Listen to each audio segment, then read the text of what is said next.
सामान्यतः वक्ता मंचावर बसलेले सर्व मान्यवर अशी सुरुवात करतो, पण सूत्रसंचलन करणाऱ्यांनी मंचावरती बसलेल्या सगळ्यांना समोर जाऊन बसायला सांगितल्यामुळे ते संबोधन तर होणार नाही एक गोष्ट, पण त्यांच्यापैकी जर कोणाला निघून जायचं असेल तर फार मंचावरनं निघून जाण्याची एम्बॅरेसिंग सिच्युएशन येऊ नये याचीही काळजी घेतलेली, पण समोर बसून ते व्याख्यान पाहू शकतात असा त्याच्यातला प्रामाणिक भाग आहे. सूत्रसंचलन करणाऱ्या सज्जनांची आणखीन एक खूप मोठा गैरसमज झालेला आहे, तो म्हणजे मी जगद्गुरु आद्य शंकराचार्य या विषयावर बोलणार आहे. आज त्यांची जयंती आहे आणि त्याच्यामुळे त्यांच्या पुण्यस्मरणी मी कोटी कोटी वंदना करतो. या पलीकडे त्यांच्यावर मी काहीही बोलणार नाही, कारण मला इथे ज्या वेळेला बोलण्यासाठी बोलवलं होतं त्यावेळेला मी हिंदुत्व, राष्ट्रवाद, इस्लामिक दहशतवाद आणि अर्थात पूर्वांचल, पूर्वोत्तर भारत, नॉर्थ ईस्ट, मराठीत नॉर्थ ईस्ट अशा विषयांवर बोलायचं नाही. म्हणजे असं आहे की ईशान्य भारतावरती माझी 2000 व्याख्यानं झाली महाराष्ट्रात, मी संघाचा प्रचारक असताना, आणि जळगावमध्ये सुद्धा अनेक भाषणं त्यावेळेला झालेली आहेत 98-99 मध्ये. काही लोक जी त्यावेळेला ऐकली होती ती इथे उपस्थित असतीलही.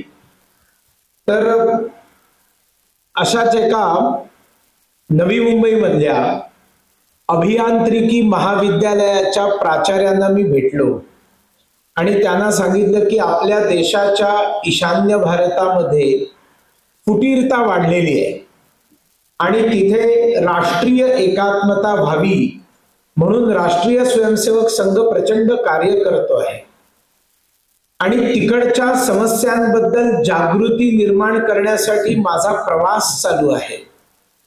तुमच्या विद्यार्थ्यांना संबोधन करण्यासाठी तुम्ही मला अनुमती द्याल का? तर ते प्राचार्य माझ्याकडे असे प्रश्नार्थक मुद्रेंनी बघायला लागले, यांना काय हवंय. मग माझी चूक मला लक्षात आली आणि मी त्यांना सांगितलं, आपल्या देशाच्या नॉर्थ ईस्ट मध्ये सेपरेटिझम वाढलाय, तिथे नॅशनल इंटिग्रेशन व्हावं यासाठी RSS प्रचंड काम करतोय. तिकडच्या प्रॉब्लेम्स बद्दल इकडे अवेअरनेस क्रिएट करण्यासाठी माझा टूर चालू आहे. तुमच्या स्टुडंट समोर लेक्चर देण्याची तुम्ही मला परमिशन द्याल का? तर ते प्राचार्य मला म्हणाले, असं सरळ मराठीत मगाशी का नाही बोलणार. त्याच्यामुळे शुद्ध मराठी आणि प्युअर मराठी असे दोन वेगळे गोष्ट. म्हणजे सुनील कसा आहेस, लाईफ मध्ये सेटल व्हायचं म्हणजे प्रॉब्लेम आहे. आता ह्याच्यात मराठी कुठे आहे, पण आपल्याला काहीच वावगं वाटत नाही, आपल्याला वाटतं तो मराठीच बोलतोय.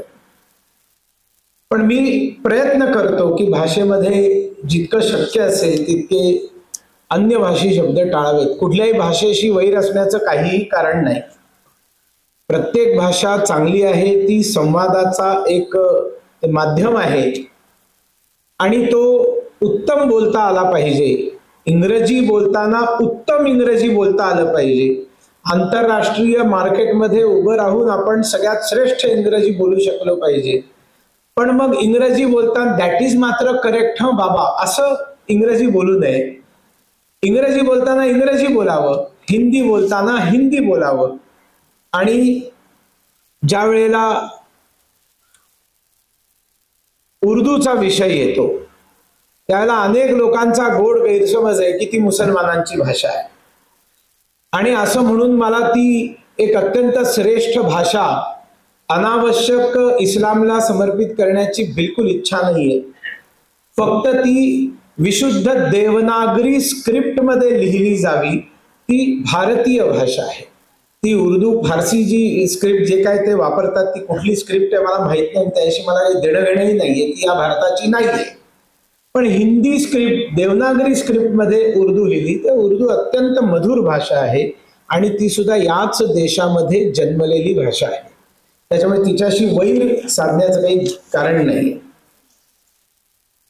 या बहुभाषी ब्राह्मण संघाच्या माध्यमातून आयोजित या व्याख्यानामध्ये मला इथे ज्यांनी आमंत्रित केलं असे नितीन पारगावकर जे आता अध्यक्ष आहेत, श्रीकांतजी खटोळ जे याचे एका अर्थाने सर्वेसर्वा आहेत, राजेश नाईक, वृंदाताई भालेराव, अमोल जोशी ज्यांनी सूत्रसंचलन केलं, त्याचबरोबर आमदार, आता मी भाजपवाला आहे त्यामुळे आमच्या हेरारकीला सुद्धा माझा एक प्रणाम आहे. आमच्या भगिनी स्मिताताई वाघ या ठिकाणी उपस्थित आहेत. दिल्लीत आमच्या नेहमी पार्लमेंटमध्ये भेटीगाठी होत असतात, म्हणजे त्या पार्लमेंटेरियन म्हणून जातात आणि मी व्हिजिटर म्हणून जातो. आमच्या तिथे भेटीगाठी होत असतात, घरी येणं जाणं असतं. आणि एक अत्यंत चांगली, सोज्वळ आणि लोकांसाठी झटणारी अशी खासदार ही आमची बहीण आहे स्मिताताई, त्यांना देखील मी प्रणाम करतो या ठिकाणी. राजू मामा भोळे आमदार साहेब आहेत आणि अनेक मान्यवर मंचावरती बसलेले होते. त्या सगळ्यांचा नामोल्लेख करणं संभव नाहीये. माझ्यासमोर बसलेल्या सर्व जळगावकरांना माझे अनेक अनेक प्रणाम. म्हणजे एका राष्ट्रवादी व्याख्या, म्हणजे राष्ट्रवादी म्हणजे ती शरद पवारांची आणि अजित पवारांची नव्हे, राष्ट्रवादी म्हणजे प्रखर राष्ट्रवादी अशा एका व्याख्यानासाठी म्हणून इतक्या मोठ्या संख्येमध्ये, आणि तेही जळगावच्या भीषण गर्मीमध्ये, 20 मिनिट में लैंडिंग होगा और बाहर का तापमान 38 डिग्री सेल्सियस आहे म्हटल्यावर मला एकदम चर्र झालं, कारण मी गुवाहाटीवरून आलो इथे. तर त्याच्यामुळे या भीषण गर्मीमध्ये देखील तुम्ही सगळीजण इथे इतक्या मोठ्या संख्येने आलेले आहात, त्याच्यामुळे एकदा तुम्ही सगळ्यांनी स्वतःसाठी टाळ्या वाजवाव्यात असं माझं निवेदन आहे. म्हणजे तुम्हाला टाळ्या वाजवता येतात हे माझ्या लक्षात आलं. आणि मी यांना विचारलं की मला बोलायला किती वेळ आहे, तर त्यांनी सांगितलं की आम्ही तुम्हाला काही बोलायची मर्यादा ठेवलेली नाहीये. भाबडे लोक आहेत, कारण त्यांना हे माहिती नाहीये की मी मूलतः एक शिक्षक आहे आणि त्याच्यामुळे माझी एक वाईट खोड आहे. जोपर्यंत बेल वाजत नाही तोपर्यंत, मी घंटा वाजत नाही तोपर्यंत माझं बोलणं थांबत नाही. आणि आयोजकांनी अशी काही व्यवस्था केलेली नाही. बरेच वेळेला राजकारणामध्ये वक्त्याला खूप बोलायचं असतं आणि मंचावर बसलेल्यांना सगळ्यांनाच बोलायचं असतं आणि त्याच्यामुळे सगळ्यांना जास्तच बोलायचं असतं. त्याच्यामुळे खूप जास्त बोलायला लागला तर पाठीमागनं फक्त टांग खेचतात राजकारणात, असं नाही तर कुर्ता देखील खेचतात. तसे कुर्ता खेचतात, खाली बस आता, तो स्कोप काढून टाकलेला आहे. आणि तसे जळगावकर सज्जन आहेत, तसं कोणी केलंही नसतं. मग एखाद्या पूर्वांचलावर 2-2 तास व्याख्यानं व्हायची, तर समोर बसलेला एखादा व्यक्ती हळूच मला असं घड्याळ दाखवायचा, बघा किती वेळ झाला, थांबा आता. एका रात्रीच्या व्याख्यानामध्ये पाठीमागे बसलेल्या एका व्यक्तीने हळूच कॅलेंडर काढून दाखवलं, म्हणाला बाबा दिवस बदलतोय, आता गप्प बस. ते व्याख्यान पुण्यामधलं होतं, त्याच्यामुळे आपण समजू शकता मी पण पुणेकरच आहे. तर एका मोदी पंतप्रधान नसतानाचे जे दिवस होते, दहशतवादाचे दिवस होते, व्याख्यान रंगलेलं असताना समोर बसलेल्या एका माणसाने रिव्हॉल्वर बाहेर काढलं. तर मी म्हटलं अरे बाबा पुरे कर, मी निघतो, थांबतो, पिस्तूल कशाला बाहेर काढतोस. तर तो म्हणाला तुम्ही काळजी करू नका, तुम्ही बोला, हे तुमच्यासाठी आणलेलं नाहीये. तुम्ही इकडनं गेल्यानंतर तुम्हाला भाषणासाठी ज्यांनी इथे बोलवलेलं आहे त्याच्यासाठी हे पिस्तूल मी आणलेलं आहे. मला इथे नितीन पारगावकरांनी बोलवलेलं आहे, त्याच्यामुळे त्यांची सुरक्षा ही सध्या माझी जबाबदारी आहे. भगिनी आणि बंधूंनो, देशासमोर 2 चित्र उभी आहेत, देशाची 2 चित्र उभी आहेत. एकीकडे पंतप्रधान नरेंद्र मोदींच्या नेतृत्वामध्ये गेली 10 वर्ष एक असं अप्रतिम सरकार, केंद्र सरकार चालू आहे की ज्याच्यामुळे काँग्रेसच्या अनेक दशकांच्या घराणेशाहीच्या सरकारनी केलेली जितकी वाताहत होती या देशाची, ती वाताहत थांबून देश ताठ मानेनी विकासाच्या मार्गावर आणि ज्याला आपण विश्वगुरु म्हणू शकू अशा लक्ष्याला प्राप्त करण्यासाठी चालायला लागले. आणि हे आपल्या सर्वांना माहिती आहे, याच्यावरती मी खूप जास्त खुलासेवार बोलण्याची गरज नाही. सगळ्यांच्या सगळ्या अपेक्षा कोणीही पूर्ण करू शकत नाही, पण सगळ्यांना इतकं कळतं की आज देशाला सगळ्यात जास्त जर काही आवश्यक असेल तर ते मोदी सरकार आहे. आणि म्हणून तिसऱ्यांदा देखील त्यांना संपूर्ण बहुमताने, बरं का, 240 वर जाऊ नका, इलेक्शनच्या आधी असलेलं गठबंधन, अलायन्स, युती, त्या आधारावरती संपूर्ण बहुमत मिळालेलं हे सरकार आहे. आणि तिसऱ्यांदा संपूर्ण बहुमताने आलेलं हे सरकार, हे त्याची पोचपावती जनतेने दिलेली आहे. एकीकडे हे चित्र आपल्याला बघायला मिळतं आणि दुसरीकडे आपल्याला एक भयानक चित्र असं बघायला मिळतं की या देशामध्ये असलेला जो मुस्लिम समाज आहे, त्या मुस्लिम समाजाचं जे वागणं आहे ते वागणं अत्यंत विनाशक आहे, विघातक आहे, भयंकर आहे आणि हिंदूंच्या अस्तित्वाला चॅलेंज देणार आहे.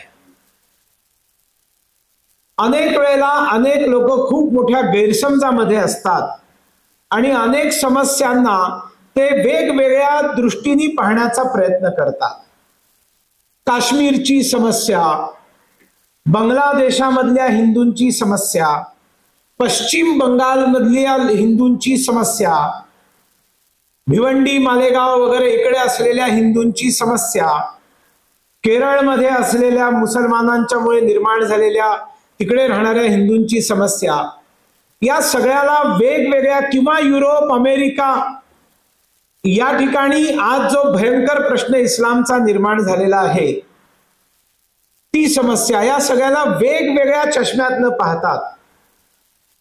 आणि मग मी सगळ्यांना खूप स्पष्टपणे सांगतो आणि आजही तुम्हाला मी खूप स्पष्टपणे सांगतो, ज्या दिवशी इस्लामची निर्मिती झाली त्या दिवसापासून आपण सगळे युद्धाच्या स्थितीमध्ये आलेले आहोत. हे सगळ्यात पहिल्यांदा हिंदूंनी समजलं पाहिजे.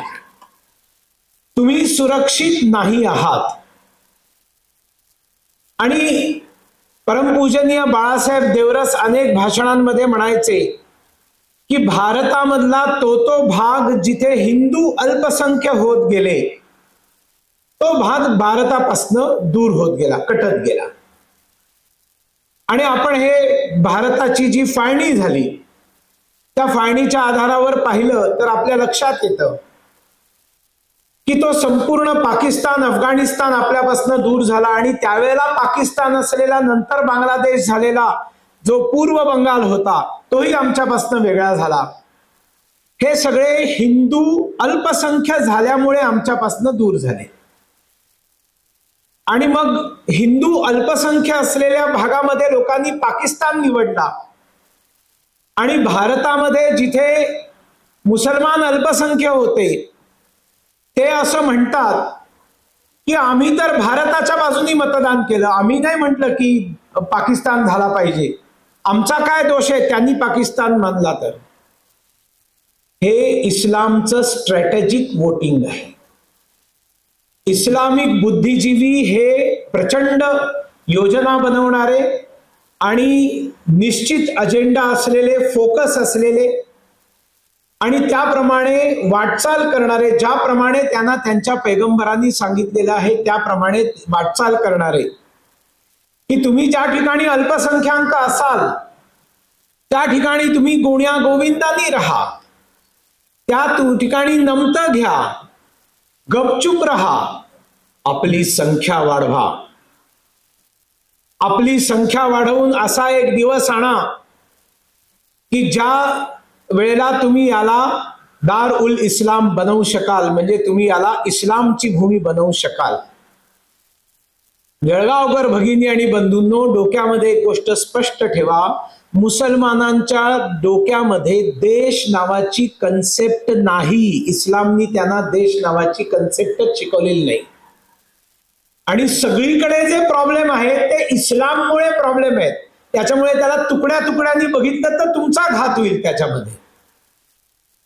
म्हणजे अगदी उदाहरणच सांगायचं झालं तर आपण किती मूर्ख आहोत आणि इस्लामिक बुद्धिजीवी किती हुशार आहेत याचं उदाहरण म्हणजे आतापर्यंत या क्षणापर्यंत या ठिकाणी असलेल्या बहुतेकांना आवडणारं एक गीत अल्लामा मोहम्मद इक्बालचं, सारे जहां से अच्छा हिंदोस्तां हमारा, हम बुलबुले है इसकी ये गुलसिता हमारा.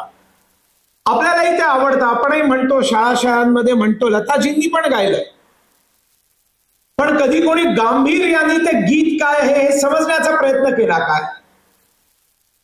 कवी ज्या वेळेला एखादी कविता करतो त्यावेळेला त्या कवितेच्या पाठीमागे त्याची काहीतरी कन्सेप्ट असते, तो रूपक देतो, त्याला काही ना काहीतरी शब्दांची अशी रचना करतो ज्याच्यामधनं त्याला वेगळंच काहीतरी सांगायचं असतं. आणि म्हणून ज्यावेळेला तुम्ही कविता वाचता त्यावेळेला त्याचा भावार्थ करावा लागतो, त्याच्या मागे भाव काय हे तसा अनुवाद करावा लागतो.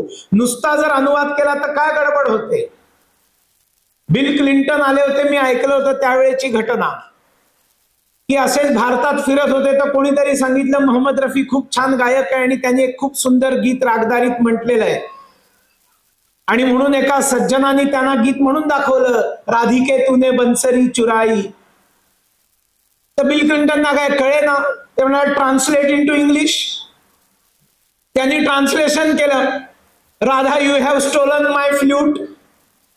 मग क्लिंटन विचारतात म्हणजे काय, तर तो एक्सप्लेन करतो की राधा नावाची एक महिला काम करते, मुलगी काम करते, आणि कृष्णा नावाचा एक मेल बासरी वाजवतो, and she could not work and that is why she steals his flute and that's why Krishna sings Radha you have stolen my flute.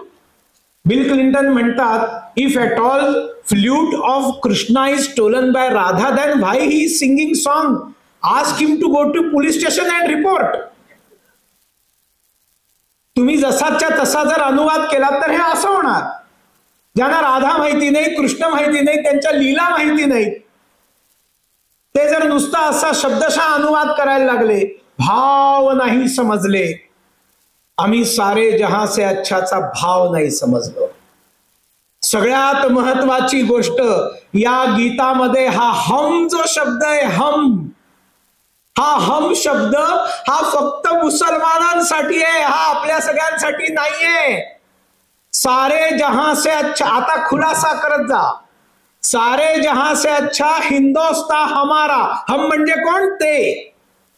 हम बुलबुले है इसकी ये गुलसिता हमारा.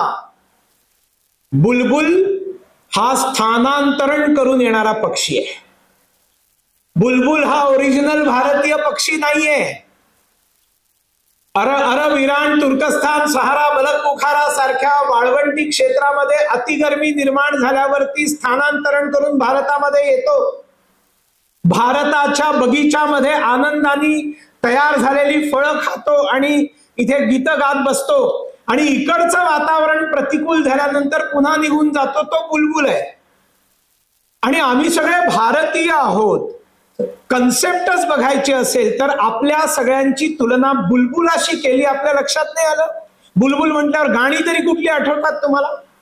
कैद में है बुलबुल सय्याद मुस्कुराए, कहा भी न जाए चुप रहा भी न जाए, नाच मेरी बुलबुल तो पैसा मिलेगा. तर आपण सगळे बुलबुल आहोत काय? आपलं आणि आपल्या मातृभूमीचं, आपलं आणि आपल्या भारत मातेचं नातं हे भोगवादाचं नातं नाहीये, हे त्यागाचं आणि समर्पणाचं आपलं नातं आहे. आणि आपली तुलना जर कोणाशी होऊ शकते तर विक्रमादित्याच्या त्या कृतीला बघितल्यावरती होऊ शकते.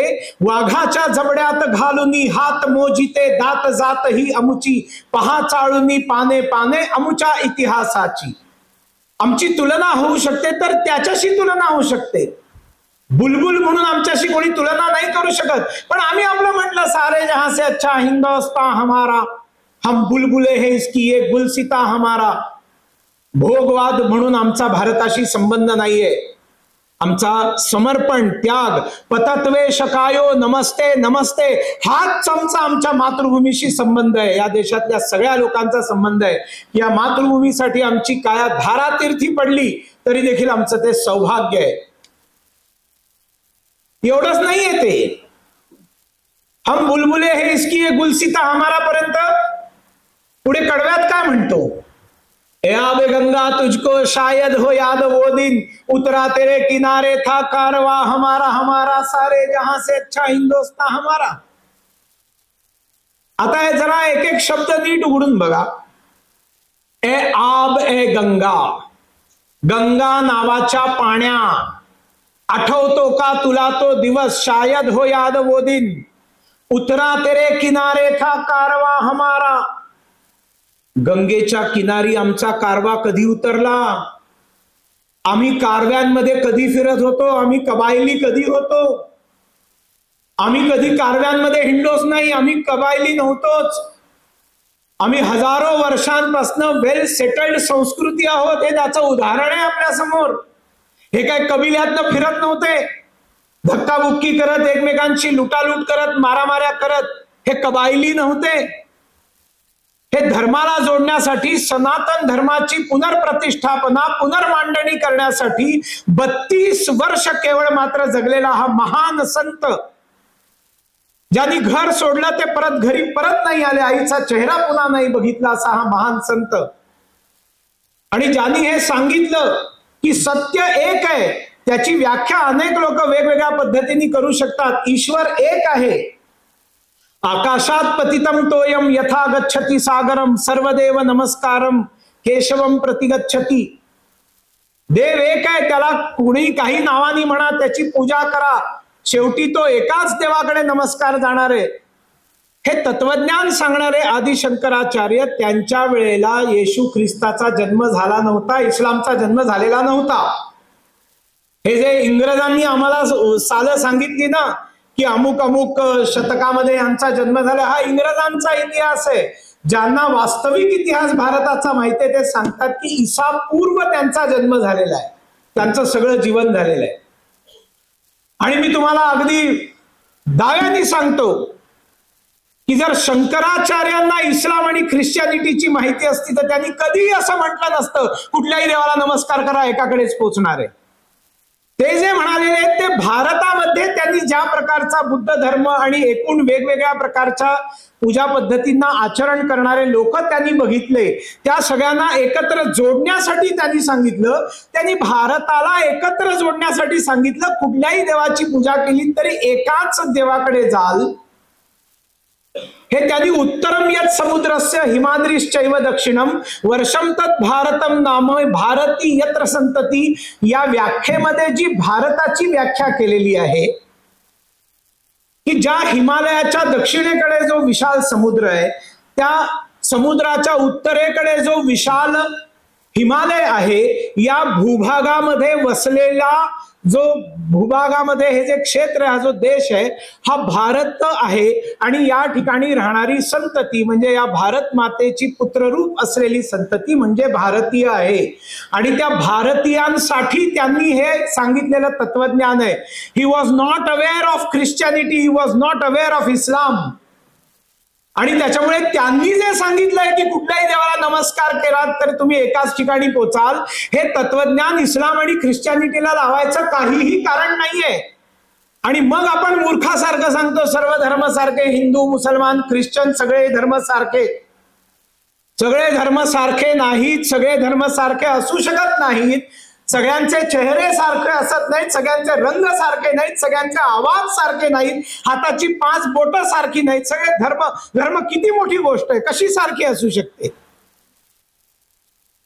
आणि त्याच्यामुळे आम्ही या कुठल्याही संकल्पनांचा बिना अभ्यास केल्या, वामपंथी कॉम्रेड्स कम्युनिस्टांनी जे आम्हाला शिकवलं, जे विष कालवलं आमच्या डोक्यामध्ये शिक्षण पद्धतीमधनं, आधी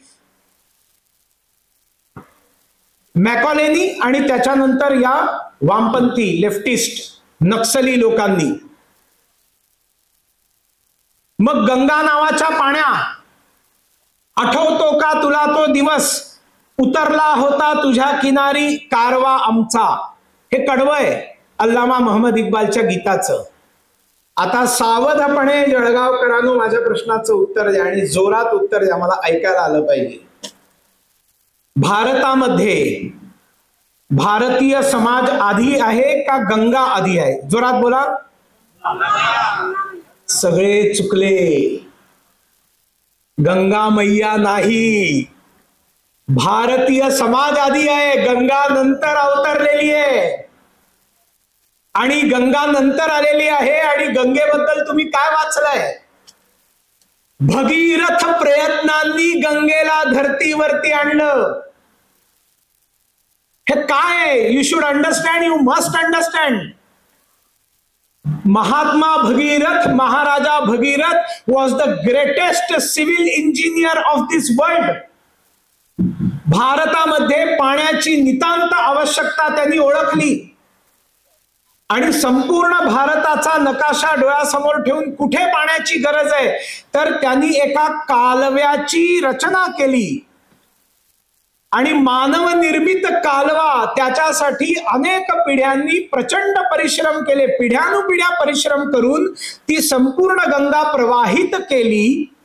आणि म्हणून आज देखील तुमच्या घरी कोणी एखाद्याने प्रचंड कष्ट केले तर मराठी भाषेत म्हणतात भगीरथ यत्न केले.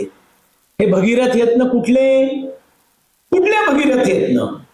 गंगा आणण्याचे भगीरथ यत्न म्हणजे त्यांनी प्रार्थना केली आणि आकाशातनं ती आली, ठीक आहे. ऍक्च्युअल मध्ये देशाच्या पाण्याची आवश्यकता पूर्ण करण्यासाठी निर्माण केलेली नदी गंगा आहे. म्हणजे गंगेच्या किनारी आमचा कारवा कधी उतरला नाही. आम्ही होतो आणि आम्ही प्रयत्नपूर्वक गंगेला आमच्याकडे आणलेलं आहे. मग गंगेच्या किनारी कारवा कोणाचा उतरला? त्यांचा उतरला. आणि त्याच्यामुळे ते हम कोण आहेत? ते मुसलमान आहेत. हे संपूर्ण गीत फक्त त्यांच्यासाठी लिहिलेलं गीत आहे. आणि हे आबे गंगा, गंगा नावाच्या पाण्या, तुम्ही काय गंगाला नुसतं पाणी मानता? इथे बहना बोली गंगा मैया, मला ऐकू आलं, आई म्हणतो आपण. जमाने से कहो अकेले नहीं हम, हमारे संग संग चले गंगा की लहरी.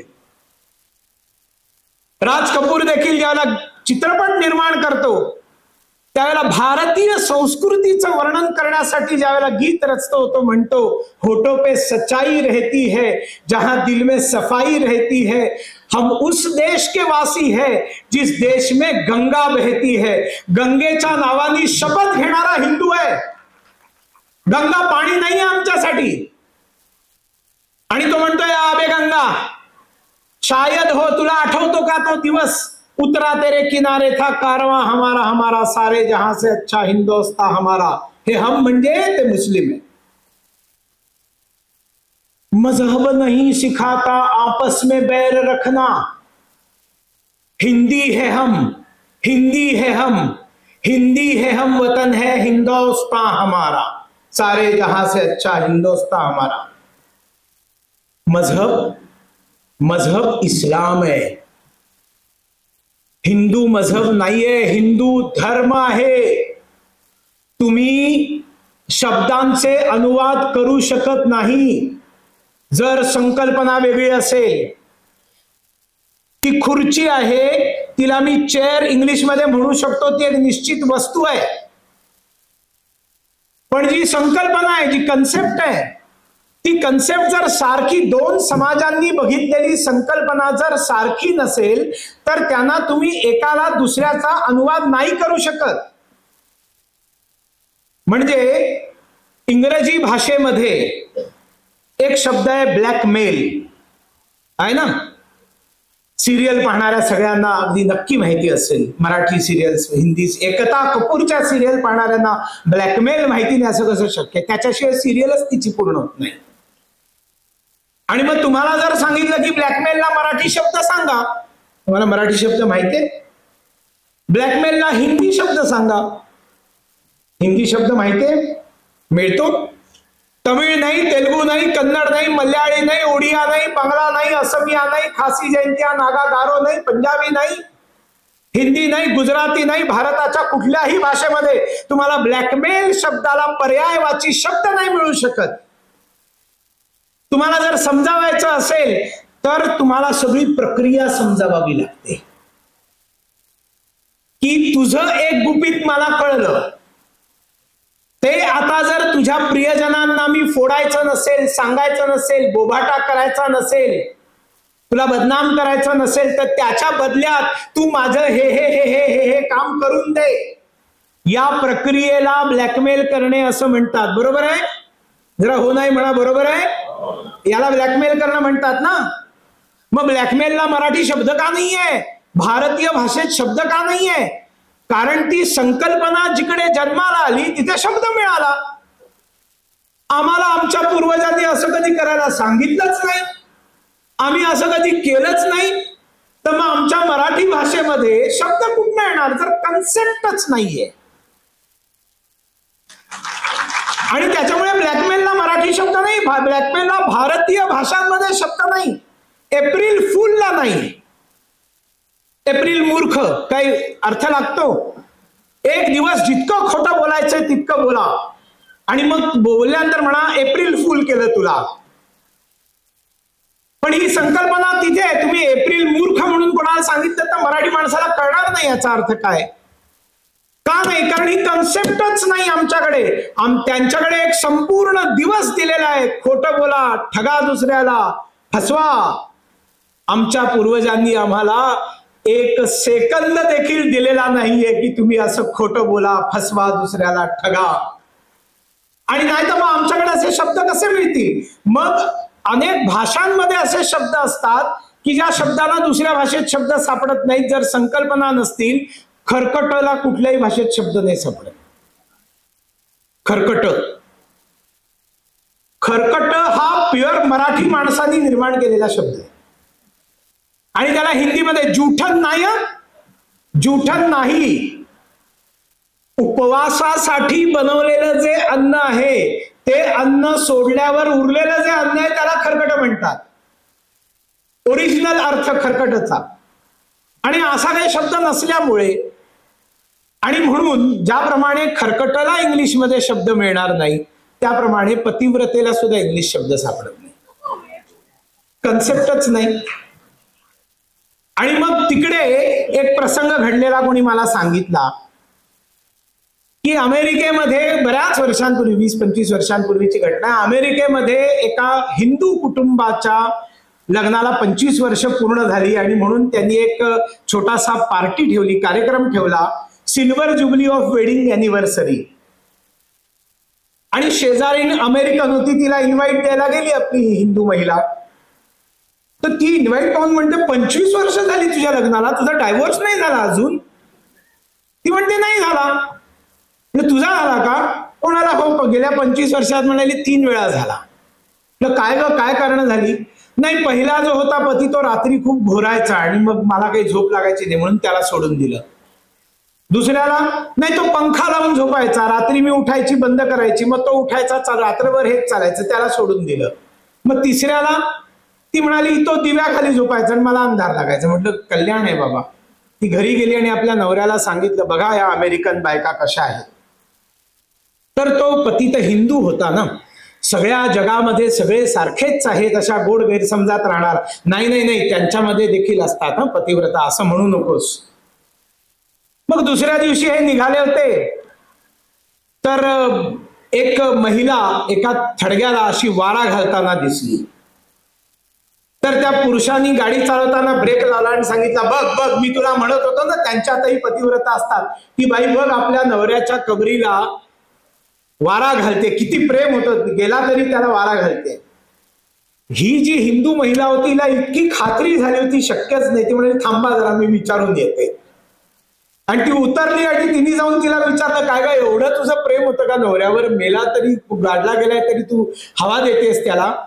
ती म्हणाली, कसलं आलंय प्रेम, आमच्या इकडे एक नियम आहे, पहिला नवरा गेल्यानंतर जोपर्यंत त्याची कबर ओली असते तोपर्यंत दुसरं लग्न करता येत नाही. ती लवकर लवकर वाळावी म्हणून मी हवा घालते. अपार्ट फ्रॉम जोक, युरोपियन आणि अमेरिकन संस्कृती ही किती स्वैराचाराने भरलेली याची आपल्याला कल्पना आहे. संपूर्ण कुटुंब व्यवस्था संपलेली आहे, आपल्याला याची कल्पना आहे. आणि काय भयावह चित्र युरोप अमेरिकेचं झालेलं आहे, कारण कुटुंब व्यवस्थाच कोलमडलेली आहे पूर्णपणे. आणि आमचं सगळ्यात मोठं दुर्दैव की आम्हाला या ज्या चुकीच्या संकल्पना सांगितल्या गेल्या शिक्षणाच्या माध्यमातून आणि आम्ही त्यांचं पाश्चात्यांचं अंधानुकरण करायला सुरुवात केली, त्यावेळेला त्यांच्या या विकृती आमच्यामध्ये यायला सुरुवात झाली. आता त्यांचं डोकं ठिकाणावर येतंय. आता ते लोक मानतायत की आपल्याला जर ज्या जगामध्ये जगायचा रास्ता जर कोणी शिकवू शकत असेल तर तो केवळ भारत शिकवू शकतो आणि भारतामधलं हिंदुत्व आम्हाला जगायचा रस्ता दाखवू शकतं, हे त्यांना पटलेलं आहे. आणि त्याच्यामुळे जो भारतीय संत उत्तम इंग्रजी भाषेमध्ये भगवद्गीता, वेदांत, भागवत, भारतीय चिंतन, भगवा वस्त्र धारण करून जाऊन सांगायला सुरुवात करतो, वेड्यासारखे युरोप, अमेरिकन, ऑस्ट्रेलिया, न्यूझीलंड लोक त्यांच्या मागे लागतात, मुंडन करतात, कोट्यवधी रुपयांची इस्टेट सगळी दान करून टाकतात आणि अंगावरती भगवी वस्त्र घालून हरे रामा हरे कृष्णा म्हणून मृदुंग बडवायला सुरुवात करतात. त्यांना म्हणतात आम्हाला याच्यात शांती मिळते. आचार्य रजनीशांनी तर एवढी प्रचंड क्रांती केली होती की अमेरिकन सरकारला भीती वाटली. चर्चनी सांगितलं याला थांबवा, नाहीतर आपला संपूर्ण चर्च कोलॅप्स होऊन जाईल, कन्सेप्टच संपून जाईल. आणि त्याच्यामुळे षडयंत्र करून त्यांच्यावरती खोटे आरोप लावून त्यांना एजंट म्हणून दाखवून त्यांना परागंदा होण्यासाठी प्रवृत्त करावं लागलं, त्यांना प्रवृत्त व्हावं लागलं, देश सोडावा लागला. याचं कारण त्यांचा दोष नव्हता. त्यांनी सत्य सांगितलं, त्यांनी वेदांत सांगितला, त्यांनी हिंदुत्व सांगितलं. आणि हिंदुत्व ज्याला कळतं, खरं हिंदुत्व ज्याला कळतं, तो मग दुसरा कुठलाही रस्ता त्याच्या डोक्यात देखील येऊ शकत नाही. आणि म्हणून आता ते सगळे पुन्हा यायला लागलेले. आणि मग ज्या वेळेला नरेंद्र मोदीजी म्हणतात इंटरनॅशनल योगा डे, माहितीये काय कल्पना आहे तुम्हाला? 150च्या अधिक देशांमधले लोक हे आता यायला सुरुवात करतात मे महिन्यामध्ये, किंवा आज सुरुवात झाली. आणि भारताच्या जितक्या योगा इन्स्टिट्यूट्स आहेत मान्यता प्राप्त आणि सुविख्यात, या सगळ्या ओव्हरफ्लो असतात. जगभराच्या लोकांची योगा शिकायला आले ते योगा 2 महिने इथे राहून शिकणार आणि मग जाऊन योगा तिकडच्या लोकांना शिकवणार. योगा शिकलेला जो पदवीधर शिक्षक आहे तो बेरोजगार बसत नाहीये आजकाल, जगभरामध्ये त्याची मागणी आहे. योगा हा भारतीय संस्कृतीचा एक छोटासा भाग आहे, पण त्याच्यावर एवढं जग फिदा झालेलं आहे. हर्बल मेडिसिन, आयुर्वेद आहे, ग्लोबल वॉर्मिंग. अरे काय ग्लोबल वॉर्मिंग म्हणून तुम्ही ओरडताय? 300 वर्षापूर्वी संत तुकाराम बोलून गेलेत, वृक्षवल्ली आमा सोयरी वनचरी. हे आमचे सगळे रिलेटिव्ह आहेत. मग रिलेटिव्ह आहेत, आपले नातेवाईक आहेत, त्यांच्याशी सोयरी काय म्हटल्यावर त्यांना कापण्याचा प्रश्नच निर्माण होत नाही. पर्यावरण प्रेम हिंदुत्व सांगतं. आणि अशा अनेक गोष्टी त्यांच्या लक्षात आल्यावर हिंदुत्व शब्दावरती शेकडो रिसर्च अमेरिकन लोकांनी आणि युरोपियन लोकांनी केलेले आहेत. त्यांना हिंदुत्वाचं महत्व पटलं. आणि आता बघताना तुम्ही कितीतरी गोरेगोरी येतात, वैदिक पद्धतीने लग्न करण्यासाठी येतात. आए दिन व्हिडिओ जाते हे वैदिक पद्धतीने लग्न करण्यासाठी आले. ती फॅशन नाही, फॅड नाही, त्यांना त्याचं महत्व लक्षात आलं. They want everything to be explained in English. तुम्ही प्रत्येक विधी सप्तपदी काय आहे, फेरे काय आहेत, अंतरपाठ काय आहे, कन्यादान काय, सगळं इंग्लिश मध्ये समजावं. आम्हाला सगळं त्या पद्धतीने लग्न करायचं आहे. म्हणजे जिथे स्वैराचार होता त्यांना आता लक्षात आलं की याचं महत्व काय आहे. आणि आपण मॅकॉले सिस्टीम मध्ये शिकलेले लोक लहानपणापासून Johnny yes papa, eating sugar no papa. Jack and Jill went up the hill to fetch a pail of water. London bridge fall down, London bridge. अरे पडला लंडनचा ब्रिज, कोणी गेलं का तुझं त्याच्या खाली? कशासाठी लंडन ब्रिज फॉल डाऊनच्या कविता लहान पोरं आमच्याकडे शिकतात? त्या आपल्याकडे काय कवींची कमतरता आहे का? इंग्रजीत शिकायचंय तर इंग्रजीमध्ये कविता करणाऱ्या भारतीयांची काही कमी नाही, त्यांच्यापेक्षा सुपिरियर आहेत आपल्याकडे. पण आम्ही दुर्दैवाने आज जे भयंकर चित्र समाजामध्ये दिसतं, मोठ्या प्रमाणावरती लग्न मोडतायत, डायव्होर्स होत आहेत, लोक लग्न करायला तयार नाहीयेत, पटत नाही, आई वडिलांबरोबर राहत नाही, आई वडिलांना वेगळं घर, आई वडिलांना वृद्धाश्रम, एकच मूल असलं पाहिजे, मूलच नसलं पाहिजे, लग्नच करायचं नाही, काय काय चाललेलं आहे. हे सगळं त्यांच्यामधल्या कुरीती आमच्यामध्ये आलेल्या आहेत, कारण आपण कन्सेप्ट समजलो नाही. आपल्या भाषेचं महत्व, आपल्या धर्माचं महत्व आपण समजलो नाही, अर्थ समजलो नाही, आणि त्यांच्या फालतू फडतू शब्दांबरोबर आपण इक्वेट करत राहिलो. संत म्हणजे सेंट नाही, संस्कृती म्हणजे कल्चर नाही, धर्म म्हणजे रिलिजन नाही, मजहब नाही. आणि आपण धर्म काय ते आपल्याला माहिती नाही, मजहब काय आहे ते माहिती नाही, पण भाषणात आपण सांगतो हिंदू, मुसलमान, ख्रिश्चन सर्व धर्म सारखे. अरे ते धर्म नाहीच आहे. धर्म तर यांनी शिकवलाय सगळ्या देशाला. आणि मग ज्या वेळेला ते जागृत होऊन आता आपल्या दिशेने येत आहेत आणि आपण मूर्खासारखे त्यांच्या दिशेने चाललेले होते, चित्र दिसल्यावर मला एक जुना किस्सा आठवतो. अमेरिकेमध्ये अनेक 100 वर्षांपासून न्यूड्स क्लब असतात. न्यूड्स क्लब याचा अर्थ नग्न लोकांचे क्लब, म्हणजे सगळे त्या क्लबमध्ये येणारे असतात, ते वस्त्रहीन होतात आणि क्लबमध्ये वावरत असतात. अशा एका न्यूड्स क्लबची सिल्वर जुबली होती आणि त्या सिल्वर जुबलीच्या फंक्शनला इन्व्हाइट करण्यासाठी ते त्या राज्याच्या गव्हर्नरकडे गेले आणि गव्हर्नरला सांगितलं की आमच्या न्यूड्स क्लबच्या सिल्वर जुबली फंक्शनला चीफ गेस्ट म्हणून तुम्ही या. तर गव्हर्नर म्हणाले की माझी यायला काही हरकत नाही, पण मी काही कुठल्या न्यूड्स क्लबचा सदस्य नाही, त्याच्यामुळे मी माझे सगळे कपडे वगैरे घालूनच येणार. न्यूड्स क्लब वाले म्हणाले तुम्हाला जसं यायचंय तुम्ही या, आम्ही मात्र तुम्हाला माहितीच आहे, आम्ही 25 वर्षापासून न्यूड्स असतो, पण तुम्ही यावं अशी आमची इच्छा आहे. सिच्युएशन अशीच होती की हा सगळा सभागार भरलेला होता, इथे मंच होता आणि फक्त मागचा जो पडदा आहे तिकडनं अशा पायऱ्या होत्या आणि पायऱ्यांवरनं त्या राज्यपालांना, गव्हर्नर साहेबांना यायचं होतं. तर ते गाडी येऊन खाली पार्क केले आणि आता शिड्या चढायच्या आणि मंचावर जाऊन उभं राहायचं. त्यांनी विचार केला की तिकडे सगळे नग्न अवस्थेत लोक असतील, लाज कोणासमोर? जे कपडे घालतात त्यांच्या समोर लाज. ते जर कपडे घालून नाही येत तर मी तिकडे जाऊन कपडे घालून उभं राहून काय फायदा? एखाद दिवशी मी पण निवडून बघतो. आणि म्हणून त्या महाराजांनी आपले सगळे कपडे उतरवले आणि मंचावर जाऊन उभा राहिला. इकडे न्यूड्स क्लबच्या लोकांनी असा विचार केला की 25 वर्ष आपण सगळे नग्नच असतो, राज्याचा राज्यपाल कपडे घालून येणार आहे, त्याच्यासमोर नग्न बसणं काही प्रतिष्ठेला आणखीन संस्कारांना धरून नाहीये, म्हणून आज आपण सगळे कपडे घालून येऊन बसूया.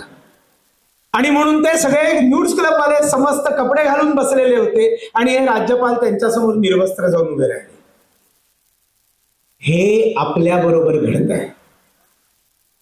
वर्षानुवर्ष जे नग्न आहेत त्यांना अक्कल येते आणि वर्षानुवर्ष अशा महापुरुषांनी आम्हाला धर्म सांगितला, संस्कृती सांगितली, परंपरा सांगितली, नाट्य शिकवलं, संगीत शिकवलं, ज्ञान शिकवलं, विज्ञान शिकवलं, कला शिकवली, गणित शिकवलं, चिकित्सा शिकवली, शल्य चिकित्सा शिकवली, योगशास्त्र शिकवलं. अशा सगळ्यांना नाकारून आपण अनावश्यक ज्या वेळेला यांच्या मागे लागायला लागलो, केवळ शब्दांचे अनुवाद न समजल्यामुळे. आणि त्याच्यामध्ये हेच मजहब नहीं सिखाता आपस में बैर रखना, हिंदी है हम. हिंदी है, हिंदी तर भाषा आहे, हिंदी भाषा आहे, हिंदी समाजाचं नाव नाहीये. भारतातल्या मुसलमानांना ते हिंदी मुसलमान म्हणायचं. हिंद, जय हिंद. हिंदू शब्दाचाच तो अपभ्रंश हिंद. आणि म्हणून आपल्याला जे 1 ते 9 पर्यंत सगळ्या जगाची गिनती अडकली, कारण त्यांना शून्य माहिती नव्हतं. शून्य त्यांना कळलं, भारतात आल्यानंतर शून्य कळलं, आणि शून्य कळल्यानंतर गणित उलगडली सगळी. आणि म्हणून तो पूर्व और पश्चिम मध्ये म्हणतो ना, जब जीरो दिया मेरे भारत ने, भारत ने मेरे भारत ने, दुनिया को तब गिनती आई, तारों की भाषा भारत ने, देता ना दशमलव भारत तो यूं चांद पे जाना मुश्किल था, धरती और चांद की दूरी का अंदाजा लगाना मुश्किल था, decimal point is given to this world by India. आपल्या देशाने त्याला डेसिमल पॉइंट, दशमलव आपण दिलेला आहे जगाला. असा हा महान देश, या महान देशाला हिंदी है हम, हिंदी है हम, हिंदी है हम, वतन है हिंदुस्तान हमारा. हे मजहब नहीं सिखाता आपस में बैर रखना. म्हणजे हे मुसलमानांनो, आपला जो मजहब आहे, इस्लाम आहे, तो आपापसामध्ये शिया, सुन्नी, बरेलवी आणि दुनियाभरचे जे वैर आहेत, एकमेकांबरोबर भांडणं आहेत, ती भांडणं करू नका, सगळे एक व्हा. मजहब नहीं सिखाता आपस में बैर रखना, हिंदी है हम वतन. अच्छा, हम वतन. आपण कसे मूर्ख आहोत, आपण त्या गाण्याला चाल दिली, हिंदी है हम, हिंदी है हम, हिंदी है हम, असं केलं ना आपण. उर्दू माहितीये कोणाला? हमराज, हमराही, हमसफर. काय शब्द आहेत? जब दो लोग एक राज को जानते हैं तब वो दोनों उस राज के हमराज बनते हैं. जब दो यात्री एक सफर एक साथ तय करते हैं तब वो हम सफर बनते हैं, हमराही बनते हैं. और जब दो लोग एक वतन को अपना वतन मानकर चलते हैं तब वो हम वतन बन जाते हैं. मुस्लिम है, मुस्लिम है, हम वतन है सारा जहां हमारा. आम्ही त्या अल्लामा मोहम्मद इक्बालचं अर्ध अधुरं गाणं घेऊन गात राहिलो, मूर्ख हिंदू, मूर्ख भारतवासी. आणि आजही गुगलवर जाऊन तुम्ही तरानाए मिल्लत बघा, ते गाणं संपूर्ण वाचा. त्या गाण्याची पुढची ओळ अल्लामा मोहम्मद इक्बाल सांगतो, चीनो अरब हमारा, हिंदुस्तान हमारा, मुस्लिम है हम वतन है सारा जहां हमारा. आता म्हणा, सारे जहां से अच्छा म्हणा. आता मुस्लिम है हम वतन है सारा जहां हमारा. It is nothing than pan Islamism. आम्हाला सगळ्या जगाला इस्लाममय करून टाकायचं आहे. आमच्याकडे देश नावाची कन्सेप्टच नाहीये.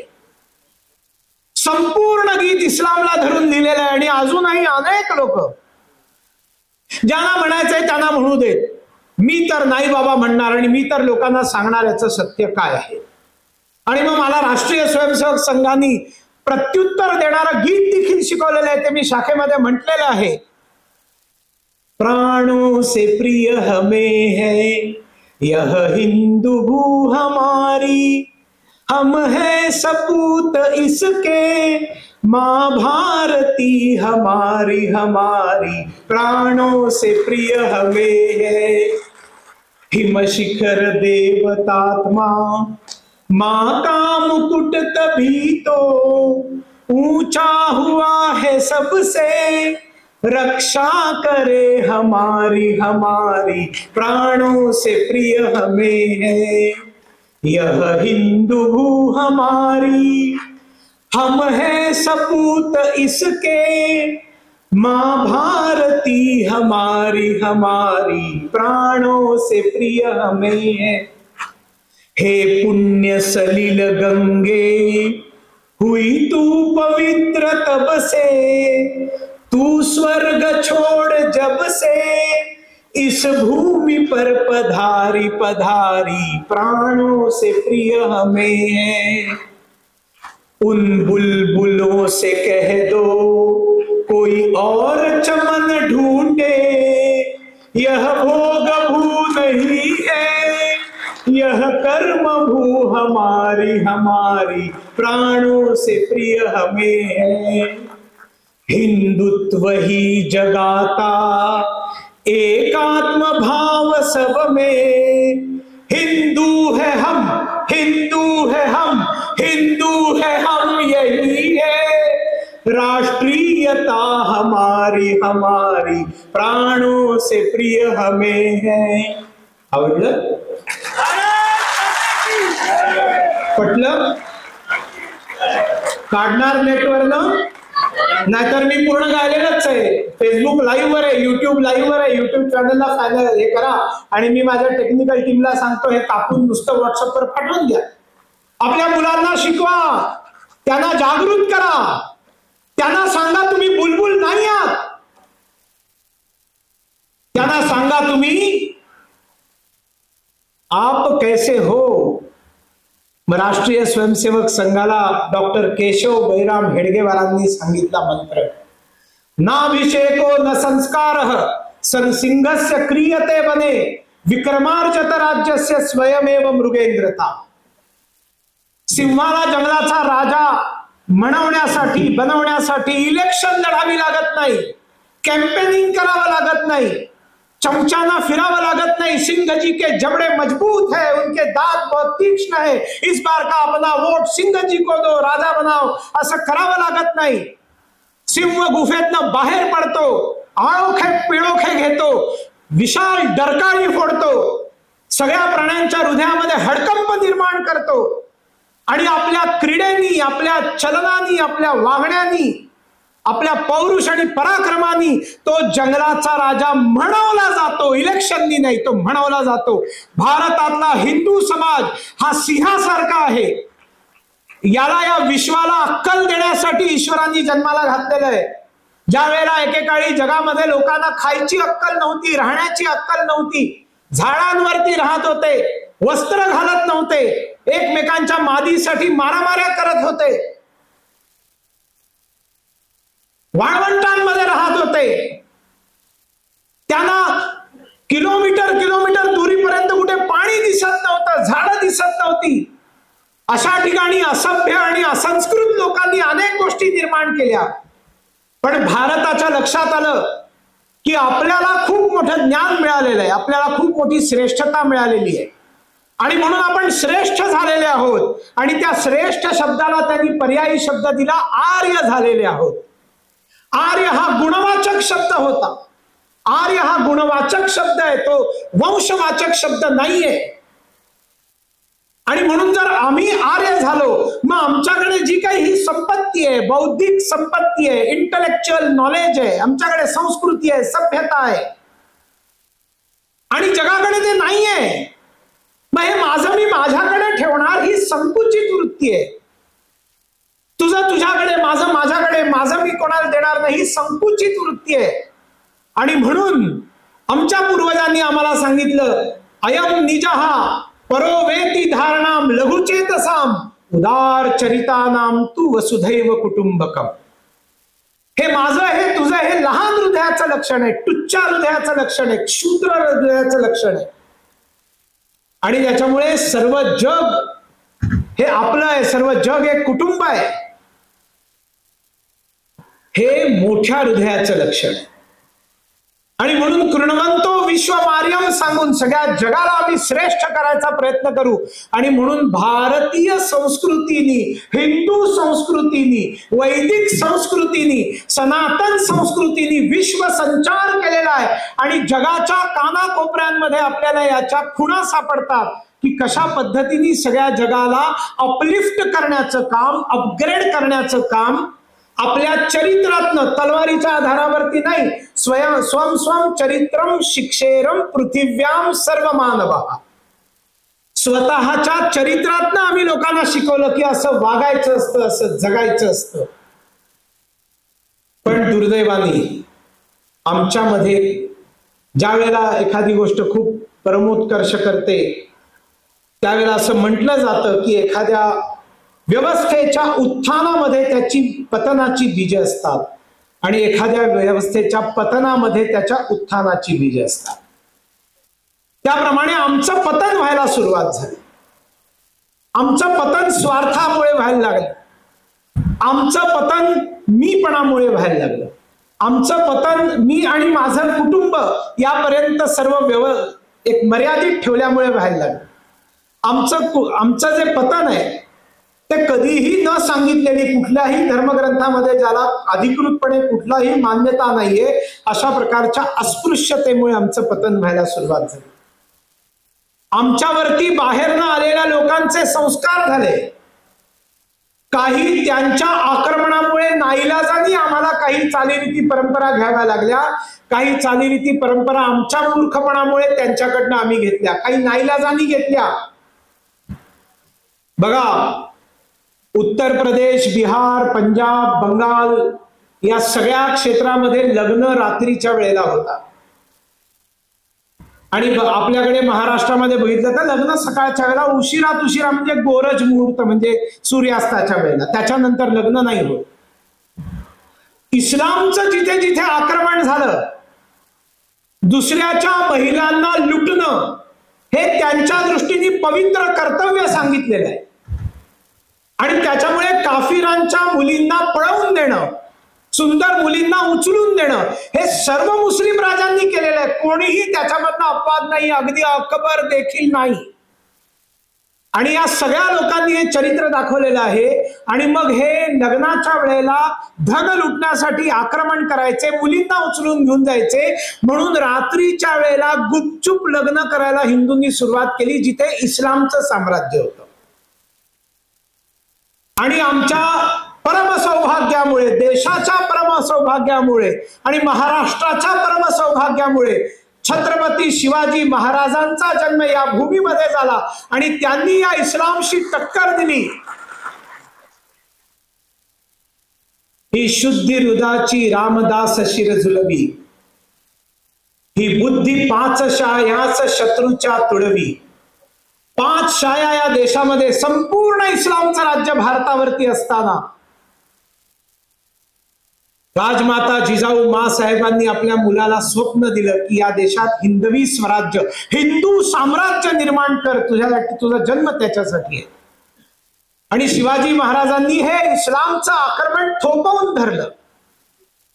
त्यांच्यानंतर धर्मवीर छत्रपती संभाजी महाराजांनी जो संघर्ष केला, अरे त्या मूळ संघर्षामधला फक्त 5% बरं का, फक्त 5% त्या छावा चित्रपटात दाखवलाय.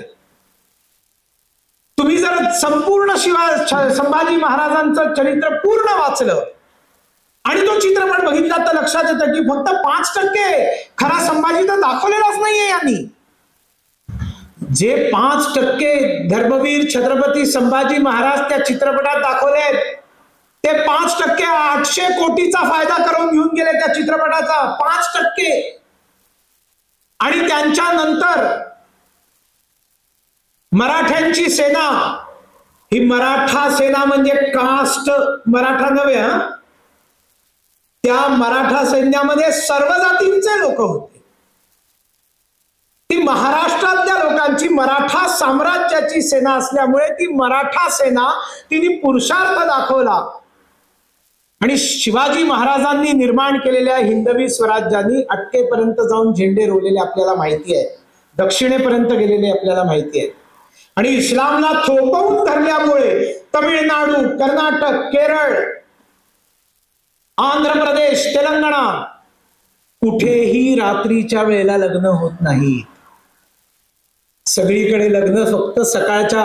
मी आंध्र प्रदेशाचा 5 वर्ष प्रभारी होतो. 9, 9:30ला लग्न, 11 वाजता गेलं तर मंडपात कोणीच नसतं, सगळे जेवण करून निघून गेलेले असतात. कारण तिथे इस्लामचा हे भयंकर आक्रमण त्यांनी पाहिलं नाही ना. आणि मग आमच्यामध्ये मी देशभर प्रवास करतो, लोक मला सांगतात कि सुनील जी आप महाराष्ट्र के हैं तो आपकी महिलाएं जो है वो धोती जैसे साड़ी पहनती है. मैं म्हणतो यस, वो धोती जैसे साड़ी कोई फैशन शो वाली चीज नहीं है, एक अलग डिजाइन नहीं है.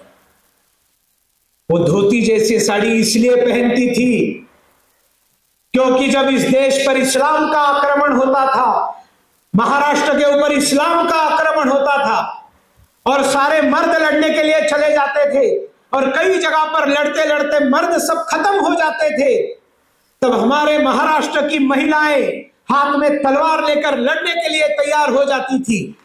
और लड़ने के लिए अगर खड़ा रहना है, लड़ने के लिए मैदान में उतरना है, तो घोड़े पर सवार होना जरूरी था। और घोड़े पर सवार होने के लिए जो सुविधा वाला ड्रेस है, जो सुविधा वाला पोशाक है, वो 9 वारी साड़ी है।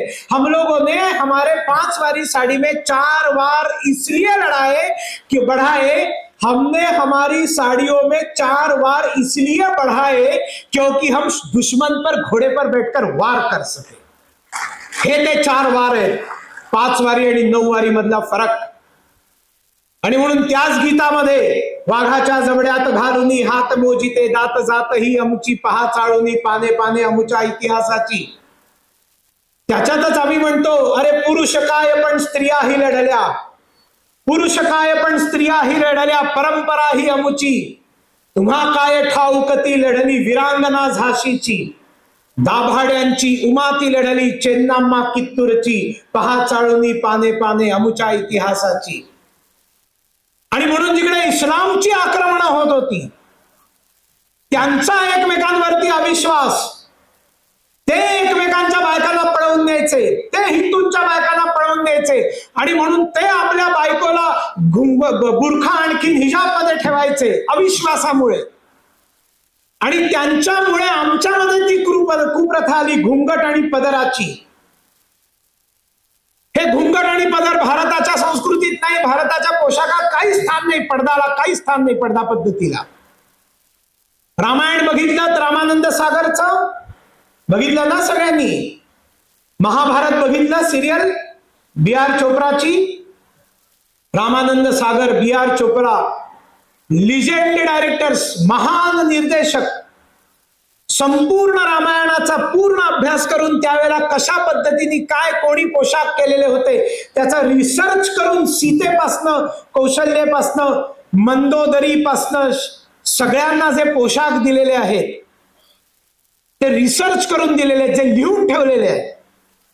बी.आर. चोप्रानी महाभारतामध्ये जे पोशाख दिलेले आहेत महिलांना, ते सगळे रिसर्च करून महाभारतामध्ये जे लिहून ठेवलेले ते पोशाख दिलेले आहेत। कुठेही सीतेनी किंवा द्रौपदीनी घुंगट घेतलेला नाही, साधा पल्लू देखील घेतलेला नाही, कारण आमच्याकडे ही प्रथाच नाही। महिलेचं सौंदर्य झाकून ठेवायला आमच्या पूर्वजांनी सांगितलं नाही, पुरुषांना संयमामध्ये राहण्यासाठी सांगितलं।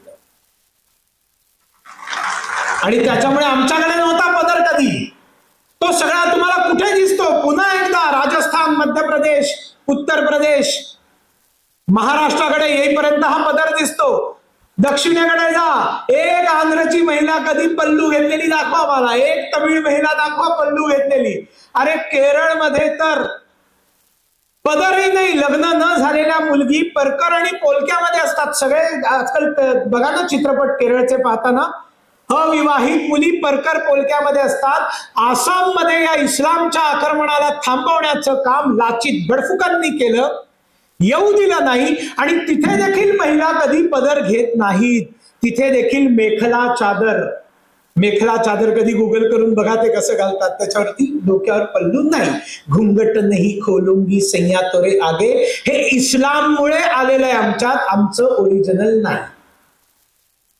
त्यांचे हे सगळे लोक आमच्यावरती त्यांच्या सगळ्या काही मजबुरीने बायका उचलून घेऊन जायच्या, हजारांच्या संख्येने घेऊन जायच्या, पुरुषांच्या हत्या करून टाकायच्या, धन लुटून घेऊन जायचं गाझी होण्यासाठी। धर्मवीर असा अनुवाद, केवढा भयंकर चुकीचा अनुवाद। गाझी म्हणजे धर्मवीर, धर्म वेगळा आहे, गाझी होण्यासाठी म्हणजे इस्लामसाठी जो काफिरांची हत्या करतो, काफिरांचं धन लुटून घेऊन जातो। आणि हे जे त्यांच्या जन्मापासून आहे ते आज तागायत कायम आहे। आणि म्हणून आपल्याला दिसतं की जिथे कमी संख्येने असतात तिथे चुपचाप राहतात, कमी संख्येने असताना एखाद वेळेस ते तुमच्या एखाद्या उत्सवामध्ये देखील सहजपणे सामील होतात, एखादा चुकून मागून प्रसाद देखील खातो, आणि आपण लगेच त्यांच्यावरती भाळतो, नाही नाही बघा हे कसे आहेत। ते असे काहीही नाहीत। अल तकियामध्ये सांगितलंय पैगंबर साहेबांनी की जिथे तुम्ही मायनॉरिटी मध्ये आहात तिथे सगळ्या प्रकारची सोंग करा, सगळ्या प्रकारची ढोंग करा, जे मी तुम्हाला नियम कायदे सांगतोय ते तिथे लागू होत नाही। वेळ पडली तर तुम्ही माझ्याबद्दल देखील अपशब्द वापरले तरी काय हरकत नाही, तिथे टिकून राहा। एक वस्ती असते, त्या वस्तीमध्ये एक मुसलमान राहायला येतो. तो शेजाऱ्याशी भांडण करायला सुरुवात करतो. शेजाऱ्याचं जीवन नरक होऊन जातं. खाल्लेली हडं, समजा तो मारवाडी जैन असेल तर हडं टाकायची, मुलीवरती अश्लाघ्य शिव्या द्यायच्या, तिच्याकडे वाईट नजर टाकायची, बायकांकडे वाईट नजर टाकायची, लहान लहान गोष्टींसाठी कलह करायचा.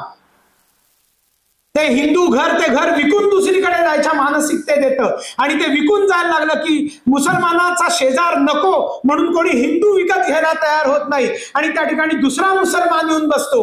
एक मुसलमान एका वस्तीत शिरल्यानंतर 10 वर्षांनी तुम्ही पाहता 80% मुसलमान झालेले असतात आणि 20% हिंदू नरक यातना घेऊन त्या ठिकाणी राहत असतात. खूप मोठे धर्मनिरपेक्षतेचे ढोल बनवणारे जर तुम्हाला म्हणत असतील नाही नाही असं काही नाहीये, त्यांच्यामध्येही गेले ना ते अतुल कुलकर्णी काश्मीरमध्ये आणि सांगायला लागले नाही इथे पर्यटन करून आपण सगळ्यांना जोडू शकतो. आजही अनेक लोक हिंदू धावून जात आहेत. नाही नाही ते काही लोक खराब आहेत म्हणून सगळ्यांना तुम्ही खराब म्हणू नका. आणि जर आज तुम्हाला त्याच्या पहलगामच्या विरोधामध्ये मुसलमानांनी निदर्शनं केलेली जर दिसत असतील तर it is part and parcel of अल तकिया, की तुम्ही सगळ्या प्रकारची सोंग करा. आणि हिंदू समाज तर सहजपणे मूर्ख बनायला तयारच बसलेला आहे. जरासं कोणी बरं नाही बघावं ते लगेच म्हणजे सगळ्या जगामध्ये वात्सल्य, करुणा, शांती, महानता हे सगळं हिंदूंचाच ठेका अशा पद्धतीने वावरणारा हिंदू. केव्हा अक्कल येणार, केव्हा सुधारणार आम्ही? इस्लाम पूजा पद्धती नाहीये, इस्लाम मजहब नाहीये. Islam is a political moment. ते एक राजकीय आंदोलन आहे. त्यांना सगळ्या जगाला मुसलमान बनवायचंय, म्हणजे त्यांना भूमी कब्जा करायची सगळ्या जगाची. आणि त्यांनी किती लाख एकर जमीन हडप केली होती हे केव्हा कळलं?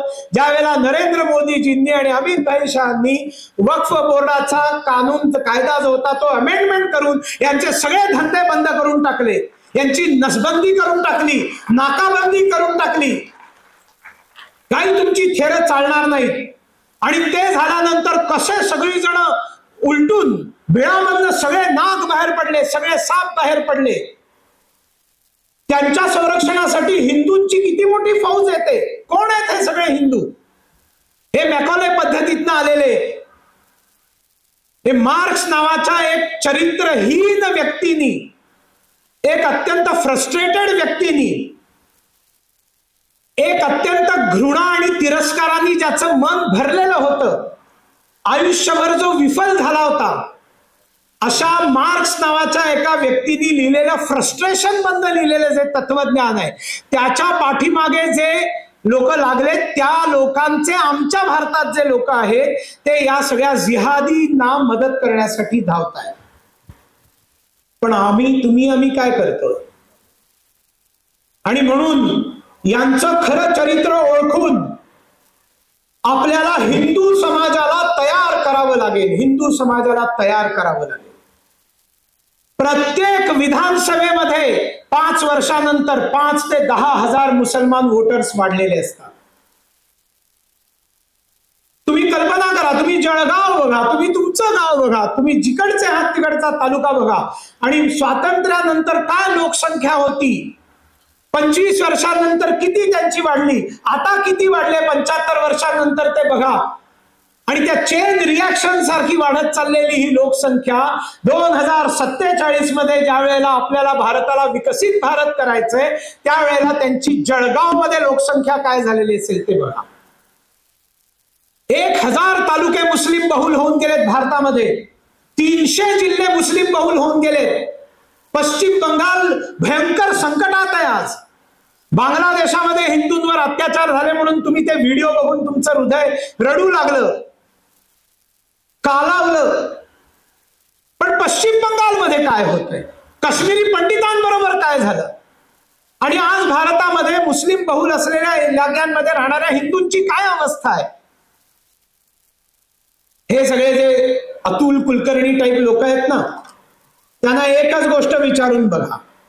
अच्छा असं आहे ना, सगळे राजू परुळेकर, अतुल कुलकर्णी हे कोणाच्या खिसगणतीतही नाही आहेत. पहिली गोष्ट, ह्या सगळ्यांना तुम्ही म्हणा एवढंच तुमचं मुस्लिम प्रेम आलंय ना, पैसे कमवलेत ना, कुठनं कमवले आम्ही नाही विचारत, पैसे कमवले ना, इन्व्हेस्ट करा ना थोडं.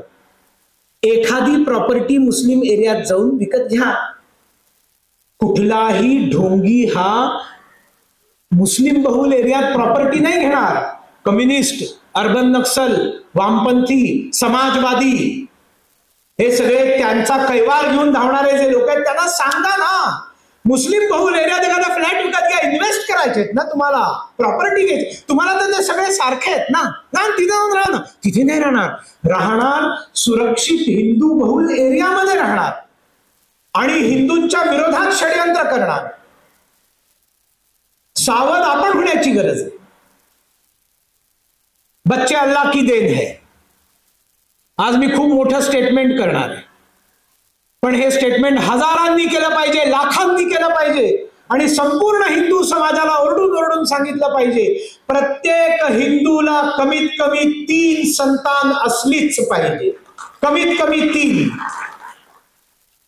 मीच माझ्या बाबतीत सांगायचं, जर माझ्या आई वडिलांनी 3 संतान केली नसती तर माझाच जन्म झाला नसता. पण अनाप शनाप वाढत चाललेली मुसलमानांची आबादी, मग तो गरीब मुसलमान असला तरी तो असं म्हणत नाही मग मी त्याला सुख कुठनं देणार, कारण त्याचं सुख फक्त इस्लामला फॉलो करण्यामध्ये, त्याचं दुसरं कुठलंही सुख नाहीये. त्याच्या डोक्यात फक्त इस्लाम आहे, दुसरं काही नाहीये. आणि त्याच्यासाठी तो कितीही मुलं पैदा करायला तयार आहे. त्यांना त्यांची आबादी वाढवायची, डेमोग्राफिक अग्रेशन करायचंय तुमच्यावर, पॅन इस्लामिझम सगळ्या जगाला मुस्लिम बनवायचं, आणखीन ते लोकसंख्येच्या आधारावर करायचंय. आणि मग 4-4, 5-5 मुलं, 6-6 मुलं. मग तुम्हाला गरीबात गरीब मुसलमानाला येते असेल, श्रीमंतात श्रीमंत मुसलमान देखील 4-5 मुलांचा असेल. आणि ते म्हणतात बच्चे अल्लाह की देन आहे. अगदी बरोबर आहे, बच्चे सिर्फ अल्लाह की देन. आपलाच गैरसमज आहे. अल्लाह म्हणजे ते अल्लाह म्हणतात, तुम्ही ईश्वर म्हणा. नाही हो, आम्हाला एकच कारण, आम्हाला त्याला सगळी सुख द्यायची आहेत. आम्हाला त्याला सगळी सुख द्यायची आहे आणि सुख महाग झाले, शाळा महाग झाले, इलाज महाग झालाय, सर्व प्रकारची प्रशिक्षण महाग झालेत, नोकऱ्या महाग झाल्यात, डिग्र्या महाग झाल्यात. आम्ही कशी अधिक संतान करणार? एकच संतान असलं पाहिजे.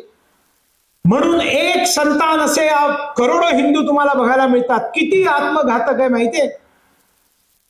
कारण 25 वर्षांनंतर या सभागृहामध्ये माझ्या दुर्दैवानी वय वर्ष 20च्या खाली कोणीही मला इथे दिसत नाही. वय वर्ष 20च्या आम्ही सगळे इथे येऊन बसलेले आहोत आणि याच्यामध्ये 50च्या वरचे बहुसंख्य आहे.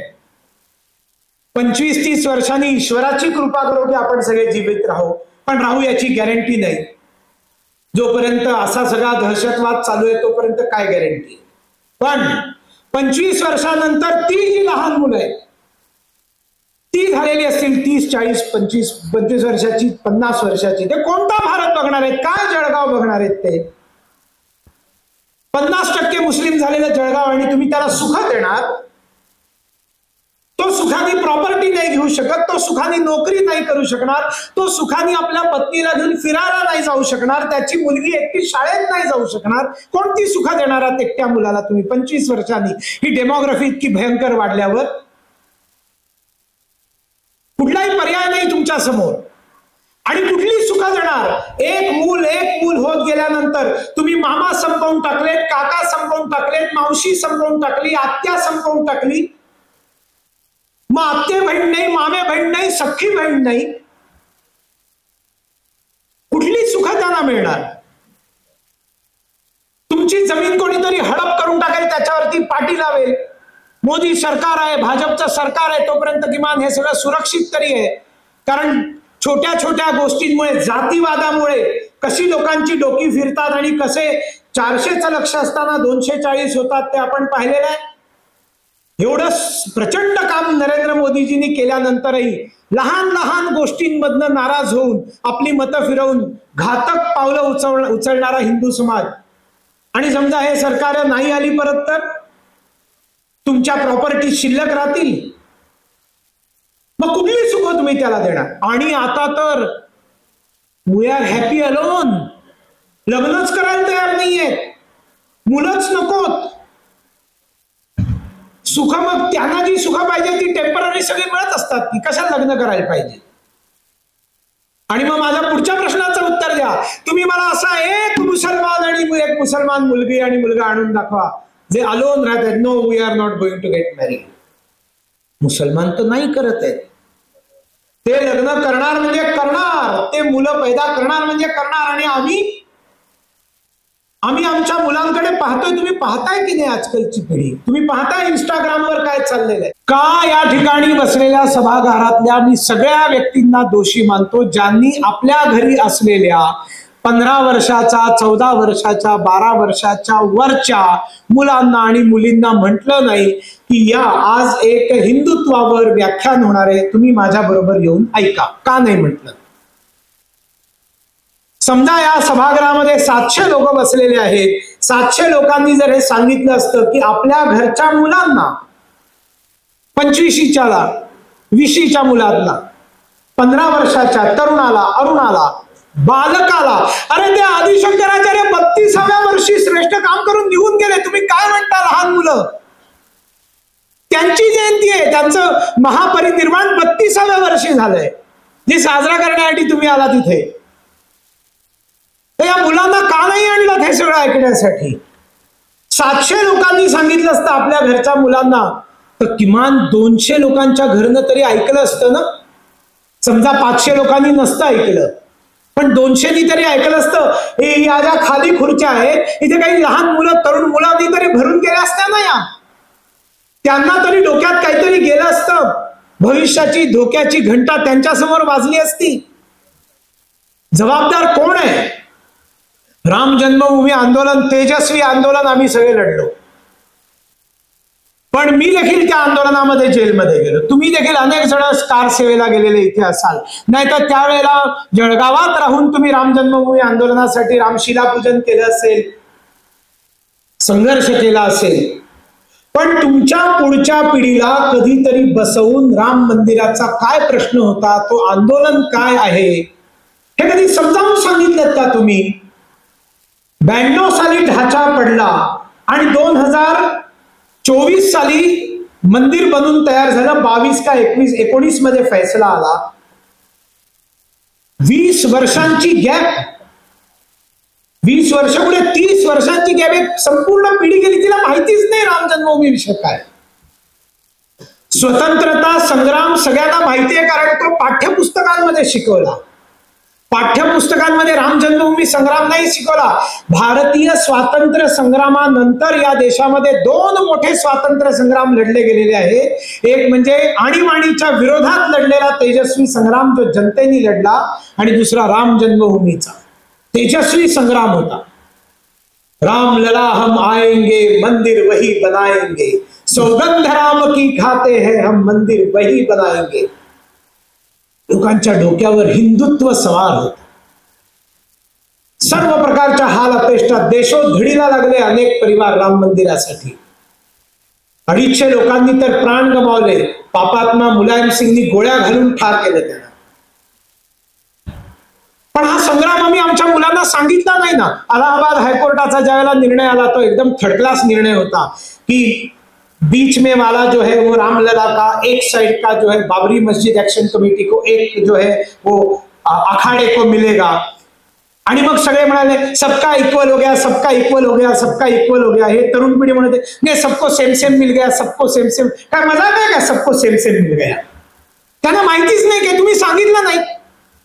आपल्या परिवारांनी त्याला समोर बसवून सांगितलं नाही. बाकी तर सोडूनच द्या तुम्ही. आणि त्यांना सांगितलं there is a huge disconnect with this new generation. आणि वी ऑल ज्यांना जागृत आहोत, आपण व्याख्यान ऐकायला येऊन बसलो, 1.5 तास झाला का काय आधीच सांगितलं होतं. पण आपण ऐकतोय, आपल्याला वाटतं हे काहीतरी बरोबर चाललंय, हा काहीतरी ठीक बोलतोय म्हणून तर बसलाच नाही, तर उठून गेला असत. पण ते नाहीत ना इथे. अहिल्यादेवी होळकरांची 300वी जयंती साजरी करते राष्ट्रसेविका समिती, आणि सगळे साजरे करत आहेत. किती जणांनी अहिल्या वाचले इथे? आजकालच्या युवतींसमोर आदर्श हा प्रियांका चोप्रा आणि आलिया गेलियाचा असू शकतो का? भले त्या यशस्वी झाल्या असतील, कोट्याधीश झाल्या असतील, त्यांच्या इन्स्टाला करोडो फॉलोअर्स असतील, मला काही देणं घेणं नाही. मला माझ्या भारत मातेची चिंता आहे. भारत मातेला वाचवण्याचं काम महाराणी लक्ष्मीबाई करू शकते, पुण्यश्लोक अहिल्या देवी करू शकते, पन्नादाई करू शकते, कनकलता बरुआ करू शकते, राणीमा गायडिंदेव करू शकते, चेन्नम्मा करू शकते, रुद्रमांबा करू शकते, पन्नादाई करू शकते, राजमाता जिजाऊ माँसाहेब करू शकतात. आणि त्या फक्त एक आई म्हणून नव्हे, त्या एक योद्धा होत्या, त्या एक प्रशासक होत्या, त्या एक न्यायाधीश होत्या, त्या गरिबांचा विकास करणाऱ्या अत्यंत कोमल हृदयाच्या कनवाळू होत्या आणि त्याच क्षणी त्या अत्यंत कठोर हृदयाच्या आई होत्या. प्रत्येक लढाईला जाताना शिवाजी महाराजांना त्या आशीर्वाद देत होत्या, ज्या वेळेला माहिती होतं की कदाचित या लढाईत शिवबा कदाचित परत नाही येणार, पण त्यांनी कधी थांबवलं नाही. अशा आया, अशा महिला आमच्या देशात महामहिलांची कन्सेप्टच नाही. आमच्या देशात महिलार्थ नावाचा शब्दच नाही, कन्सेप्ट नाही, तर शब्द कुठे येणार? मग एखाद्या महिलेने चांगलं काम केलं तर तिने पुरुषार्थ केला, आता ती महिला आहे, ती पुरुषार्थ कसा करणार? कारण स्त्रियार्थ नावाचा शब्दच नाही. आणि हे सगळे हिंदुत्वनिष्ठ म्हणवणारे जे कार्यक्रम करतात आणि त्याच्यामध्ये ज्या घोषणा देतात, सगळ्या घोषणा आठवून बघा बघू. छत्रपती शिवाजी महाराज की जय, धर्मवीर छत्रपती संभाजी महाराज की जय, लोकमान्य टिळक की जय, स्वातंत्र्यवीर सावरकर की जय, महात्मा ज्योतिबा फुले की जय. सगळे पुरुष. अरे निदान 50% नाही, 30% तरी घोषणांमध्ये रिझर्वेशन द्या ना महामहिलांना, कारण महामहिला तेवढ्याच संख्येने होऊन गेल्या या देशामध्ये. त्या लहान मुली ज्या आहेत त्यांना आदर्श तुम्ही कोणाचा ठेवणार? त्या शिवाजी महाराजांचं चरित्र वाचतील, त्या प्रेरणा घेतील, पण मी त्यांच्यासारखी बनवू शकते असा नाही विचारणार, कारण तो पुरुष आहे, मी स्त्री आहे. मग मी लक्ष्मीबाई सारखी बनवू शकते, मी अहिल्या देवी सारखी बनवू शकते. आपल्या स्वतःच्या स्त्री कोशामधनं, त्यांच्याकडे असलेल्या पर्सनल वेल्थ मधनं भारतामध्ये 5,000 मंदिरांचा जीर्णोद्धार आणि बांधणी नव्याने अहिल्यादेवी होळकरांनी केली आहे. 5,000 मंदिरांची. कम्युनिस्ट इतिहासकार सांगतात की त्यांनी माळवा राज्याचं धन बाहेर लुटवलं, म्हणजे वाटून टाकलं. चुकीचं आहे. अहिल्यादेवींनी कधीही आपल्या राज्यकोशातनं एकही पैसा बद्रीनारायण, केदारनाथ, पुरी, द्वारका, रामेश्वरम, चारधाम यांच्या कल्याणासाठी कधी त्यांनी माळवा राज्याच्या, ज्याच्या त्या राणी होत्या, राजकोशातनं पैसे नाही दिले. त्यावेळेला अहिल्याबाईंचं स्वतःचं स्त्रीधन 300 वर्षांपूर्वी 17 कोटी रुपये होतं आणि त्याच्यातनं त्यांनी हे निर्माण केलं. लोकांना असं वाटतं की त्या धर्मभक्त होत्या म्हणून असं केलं. त्या फक्त धर्मभक्त नव्हत्या. एकच क्वालिटी, मी अहिल्याजींची झाल्या, अहिल्यांवर माझी 2-2 तासाची तुम्हाला युट्यूबवर भाषण मिळतील. एकच क्वालिटी त्यांचे, एकच काम मी सांगतो. पानिपतचं युद्ध आपण जिंकू शकलो नाही कारण मराठा सेना जी होती ती व्यवस्थांमध्ये कमी पडली.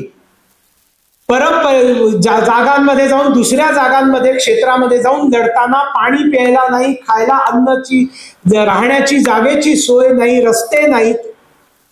अहिल्या त्यावेळेला होत्या आणि अहिल्यादेवींनी बघितलं आणि भविष्यामध्ये या देशावर आक्रमण होऊ शकतील आणि जर त्यावेळेला भारताची हिंदू सेना जर लढण्यासाठी उभी राहिली तर तिला कुठल्याही प्रकारची दादात पडू नये म्हणून त्यांनी अन्नछत्र बांधली, धर्मशाळा बांधल्या, तलाव बांधले, रस्ते बांधले, पाणवठे बांधले.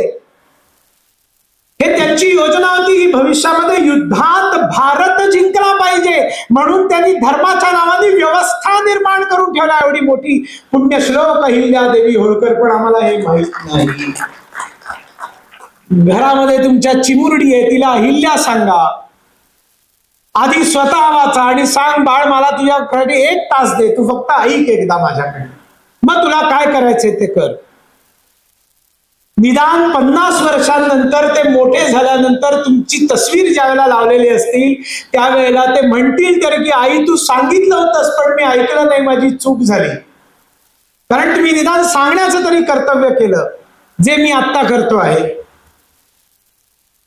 नाहीतर ज्या वेळेला ते हे सगळं भयानक चित्र बघतील बाहेर आणि तुम्ही सांगितलेलं नसेल तर ते तुमच्याच तस्विरी समोर येऊन उभे राहतील, म्हणतील आई बाबा तुम्हाला माहिती होतं तर आम्हाला का नाही तेव्हा सांगितलं.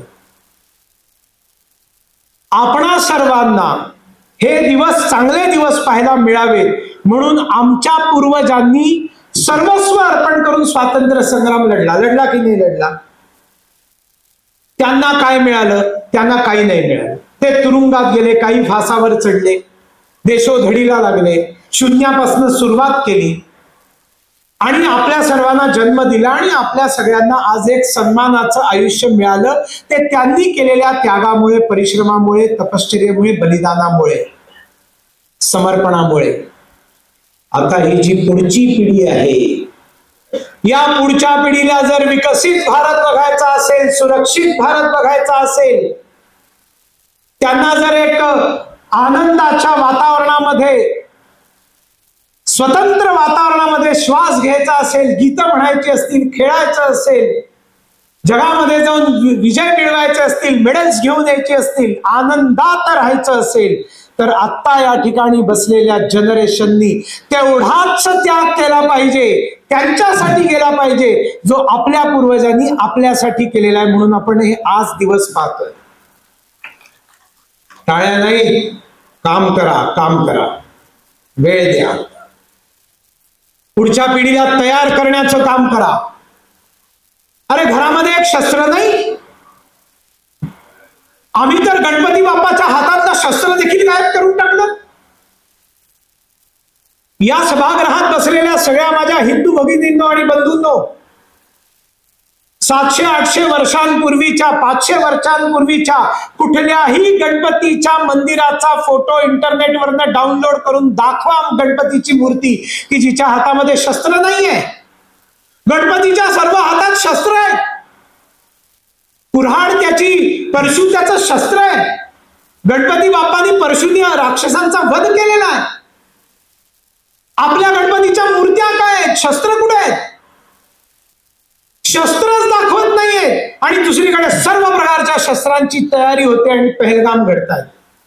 आणि आमच्याकडे आम्ही बाप्पाच्या मूर्तीमध्ये शस्त्र ठेवत नाही, फोटोत शस्त्र ठेवत नाही. इतके कम्युनिस्टांच्या आहारी गेलो आम्ही. मग का नाही आपण मूर्तिकारांना आजपासून फोन करून सांगत, आज गेल्यानंतर ज्यांच्याकडनं बाप्पाची मूर्ती घेतात त्यांना सांगा, नो शस्त्र नो मूर्ती. आम्ही तोच गणपती घरामध्ये ठेवू. हम सिर्फ वही गणपती बाप्पा की प्रतिष्ठापना अपने घर में करेंगे जिसके हाथ में हमें परशु दिखाई देगा, शस्त्र दिखाई देगा. कठीण आहे काय त्यांना बनवणं? काहीच कठीण नाही. मूर्ती बनवताय. पौरुष, पराक्रम, तेज येणार कसं? घरामध्ये एखादं शस्त्र लावलेलं असलं पाहिजे. क्रोकरी लावता तुम्ही, क्रोकरी, क्रोकरीने तुमचा प्राण वाचणार आहे. क्रोकरीमुळे काय होणार आहे? आम्ही कुठल्या ताटलीत पोहे खातो? आता आमच्या हॉलंडवरनं ना आमच्या मुलांनी कॉफी मग पाठवलाय. तो तिथे काय कॉफी मग? तो जगाला दाखवण्याची गोष्ट आहे. पुस्तकं ठेवा, पुस्तकं, ग्रंथ ठेवा. हे ई चालणार नाहीये खूप जास्त. डोळ्यांना होणारे त्रास, डोळ्यांना निर्माण होणारे सगळे रोग, पाठीच्या कणाला निर्माण होणारे रोग, सर्वायकल्स, सगळ्या प्रकारच्या पीडांनंतर लक्षात येईल की पुन्हा प्रिंट मीडियाकडे जावं लागणार आहे, छापलेल्या पुस्तकांकडे जावं लागणार आहे, छापलेली पुस्तकं वाचावी लागणार आहेत. प्रखर राष्ट्रवादी साहित्य घरामध्ये असू देत ना. अरे डॉक्टर बाबासाहेब आंबेडकर वाचा. डॉक्टर बाबासाहेब आंबेडकरांना हायजॅक करून दिलं कम्युनिस्टांनी. ज्या कम्युनिस्टांबद्दल आंबेडकर सांगतात हिरव्या गवतातला हिरवा साप आहे तो, त्या सापाला ठेचून काढायच्या ऐवजी त्या आंबेडकरांना कम्युनिस्टांनी हायजॅक करून दिलं. बॉम्ब सेफ वगैरे सगळीकडे हे सगळे अनसेफ लोकच आहेत या देशासाठी. त्यांनी आंबेडकरांचे चित्र लावायला सुरुवात केली, ज्या आंबेडकरांनी कधीही कम्युनिस्टांना सपोर्ट केला. पॉप्युलेशन एक्सचेंज आंबेडकरांनी सांगितलं. फायली जर यशस्वी व्हायची असेल तर तिकडच्या सर्व हिंदूंना भारतामध्ये पाठवा, सुरक्षित आणा, गॅरंटी घ्या. आणि भारतातल्या सर्व मुसलमानांना इकडनं बाहेर काढा आणि त्या सगळ्यांना तिकडे पाकिस्तानात पाठवून द्या. जर तुम्ही पॉप्युलेशन ट्रान्सफर केली तरच ही फाळणी यशस्वी होईल. आणि तुम्हाला आश्चर्याची गोष्ट सांगू, मोहम्मद अली जिन्ना देखील म्हणाले होते करा पॉप्युलेशन ट्रान्सफर म्हणून. महात्मा गांधींनी अडवलं. महात्मा गांधींनी सांगितलं की इकडच्या तिकडच्या सगळ्या हिंदूंना मी आवाहन करतो, शिखांना आवाहन करतो, बुद्ध जैनांना मी आवाहन करतो की तुम्ही इकडे या, पण मी भारताच्या मुसलमानांना असं म्हणणार नाही की तुम्ही इकडनं जा, तुम्ही आमचेच आहात, तुम्ही इथेच राहा. खरोखर रुह्यानी खूप मोठा महात्मा होता. आंबेडकरांचं ऐकलं असतं, डॉक्टर श्यामाप्रसाद मुखर्जींचं ऐकलं असतं, मोहम्मद अली जिन्नाचं ऐकलं असतं, तरी देखील आज पहलगाम झालं नसतं. संकट आहे, ओळखलं पाहिजे. संकट आहे हे कळल्यानंतर त्याच्यासाठी सावधान होण्यासाठी तयाऱ्या केल्या पाहिजे. आणि सर्व प्रकारच्या तयाऱ्यांना तयार राहा. आणि त्याच्यामध्ये त्यांची लोकसंख्या तर आपण कमी नाही करू शकत कदाचित, पण आपण आपली लोकसंख्या तर वाढवू शकतो. आपली लोकसंख्या वाढवायला कोणी सांगितलं, थांबवलं आपल्याला. प्रचार तर करा, सांगा तर. पुढची पिढी करेल नाही करेल काय माहिती. लोक मला विचारतात तुम्ही तर काहीच केलं नाही. मी म्हटलं हा विचार जगभर फिरून सांगण्यासाठी कोणीतरी मोकळं राहिलं पाहिजे. नाहीतर संघाचा प्रचारक म्हणून घरी घरी जाऊन बहिण्या जेवायला घालायच्या आणि तक्रार करायच्या, सांगायच्या की अहो ह्यांना विचारा, हेच काम करायचं होतं तर लग्न कशासाठी केलं. मी सगळ्या देशामध्ये आमच्या संघाच्या स्वयंसेवकांच्या पत्नी ज्या आमच्या बहिणी आहेत त्यांच्याकडनं हेच ऐकलं. मग नंतर मी निर्णय घेतला की एक महिला आपल्या जीवनात सुखी राहावी म्हणून आपण लग्न करू नये. कारण मी काल दिवसभर गुवाहाटीत होतो, परवा बंगलोरमध्ये होतो, आज सकाळी पुण्यात होतो, आज जळगावमध्ये, रात्री नाशिकमध्ये, उद्या दिल्लीमध्ये, आणि असाच आमचा प्रवास हेच सांगत फिरतोय सगळीकडे. सगळ्या हिंदू समाजाला तुमच्यामध्ये वक्तृत्व आहे पणाला लावा, तुमच्यामध्ये नृत्य आहे पणाला लावा, तुमच्यामध्ये लेखणी आहे पणाला लावा, तुमच्यामध्ये जे आहे ते या हिंदुत्वाच्या प्रचारासाठी पणाला लावा. आपल्या मुलांना राष्ट्रीय स्वयंसेवक संघाच्या शाखेत पाठवा, राष्ट्र सेविका समितीच्या सेविका बनवा, बजरंग दलामध्ये पाठवा, कॉलेजमध्ये विद्यार्थी परिषदेचं काम करायला सांगा, भारतीय जनता पक्षाचे सदस्य व्हा, भारतीय जनता पक्षामध्ये येऊन काम करा. आणि महिलांनी सगळ्यात मोठ्या प्रमाणावरती काम केलं पाहिजे. मोदी 1/3 लोकसभा महिलांनी भरणार आहे, त्यांनी आरक्षण दिलेलं आहे, पण त्या 1/3 समाजामध्ये संघर्ष करत स्मिताताईंसारख्या आल्या पाहिजेत ना. आणि अनेक सुषमा स्वराज अशा महिला आल्या पाहिजेत. मग त्यासाठी आतापासून महिलांनी राजकारणात गेलं पाहिजे. नरेंद्र मोदींनी आवाहन केलेलं आहे की युवकांनी राजकारणात प्रवेश करा. All politicians are bad, politics is bad, all politicians are bad, politics is bad, हे कम्युनिस्टांनी निर्माण केलेलं नॅरेटिव्ह आहे. राजकारण वाईट नाही, राजकारणी वाईट नाही. आणि चांगलं वाईट जितकं समाजामध्ये आहे, जितक्या पर्सेंटेज मध्ये आहे, तितकं चांगले वाईट लोक राजकारणातही आहेत, तितके चांगले वाईट लोक सरकारी अधिकाऱ्यांमध्ये देखील आहेत, तितके चांगले वाईट लोक पत्रकारांमध्ये देखील आहेत, तितके चांगले वाईट लोक कलाकारांमध्ये देखील आहेत, तितके चांगले वाईट लोक शिक्षकांमध्ये देखील आहेत. विहिरीमध्ये जितक्या पर्सेंटेज मध्ये चांगलं आहे तितकं बादलीमध्ये येणार. आणि म्हणून politics is bad and all politicians are bad हे चुकीचं आहे. बाकी पक्षातही चांगले लोक आहेत, पण त्यांचं नेतृत्व करणाऱ्यांमध्ये प्रॉब्लेम आहे. ते परिवारासाठी समर्पित आहेत, ते परिवार चालवणाऱ्या पार्ट्या आहेत. आणि म्हणून राजकारणात आलं पाहिजे. भाजपमध्ये नाही यायचं ठीक आहे, तुम्हाला ज्या पक्षात जायचंय तिथे जा, पण हिंदुत्वासाठी काम करा, देशासाठी काम करा, प्रामाणिकपणे काम करा. सगळ्यांनी आपल्या 24 तासांची विभागणी 8-8-8 तासांनी केली पाहिजे. स्वतःच्या चरितार्थासाठी 8 तास पैसे कमवणं गरजेचं आहे. 8 तास स्वतःच्या शरीरासाठी आंघोळ करणं, खाणं पिणं आणि झोपणं, आणि 8 तास वेळ सामाजिक कामासाठी दिला पाहिजे. तुम्हाला जर 2047 मध्ये भारत खऱ्या अर्थाने विश्वगुरु झालेला बघायचा असेल तर हे 8 तास तुम्हाला द्यावे लागतील. मग 47 तुम्ही बघाल किंवा नाही बघणार माहित नाही, पण तुमच्या नावानी कविता लिहिल्या जातील, तुमच्या नावानी गीतं लिहिले जातील, तुमची चित्र लावली जातील घराघरांमध्ये.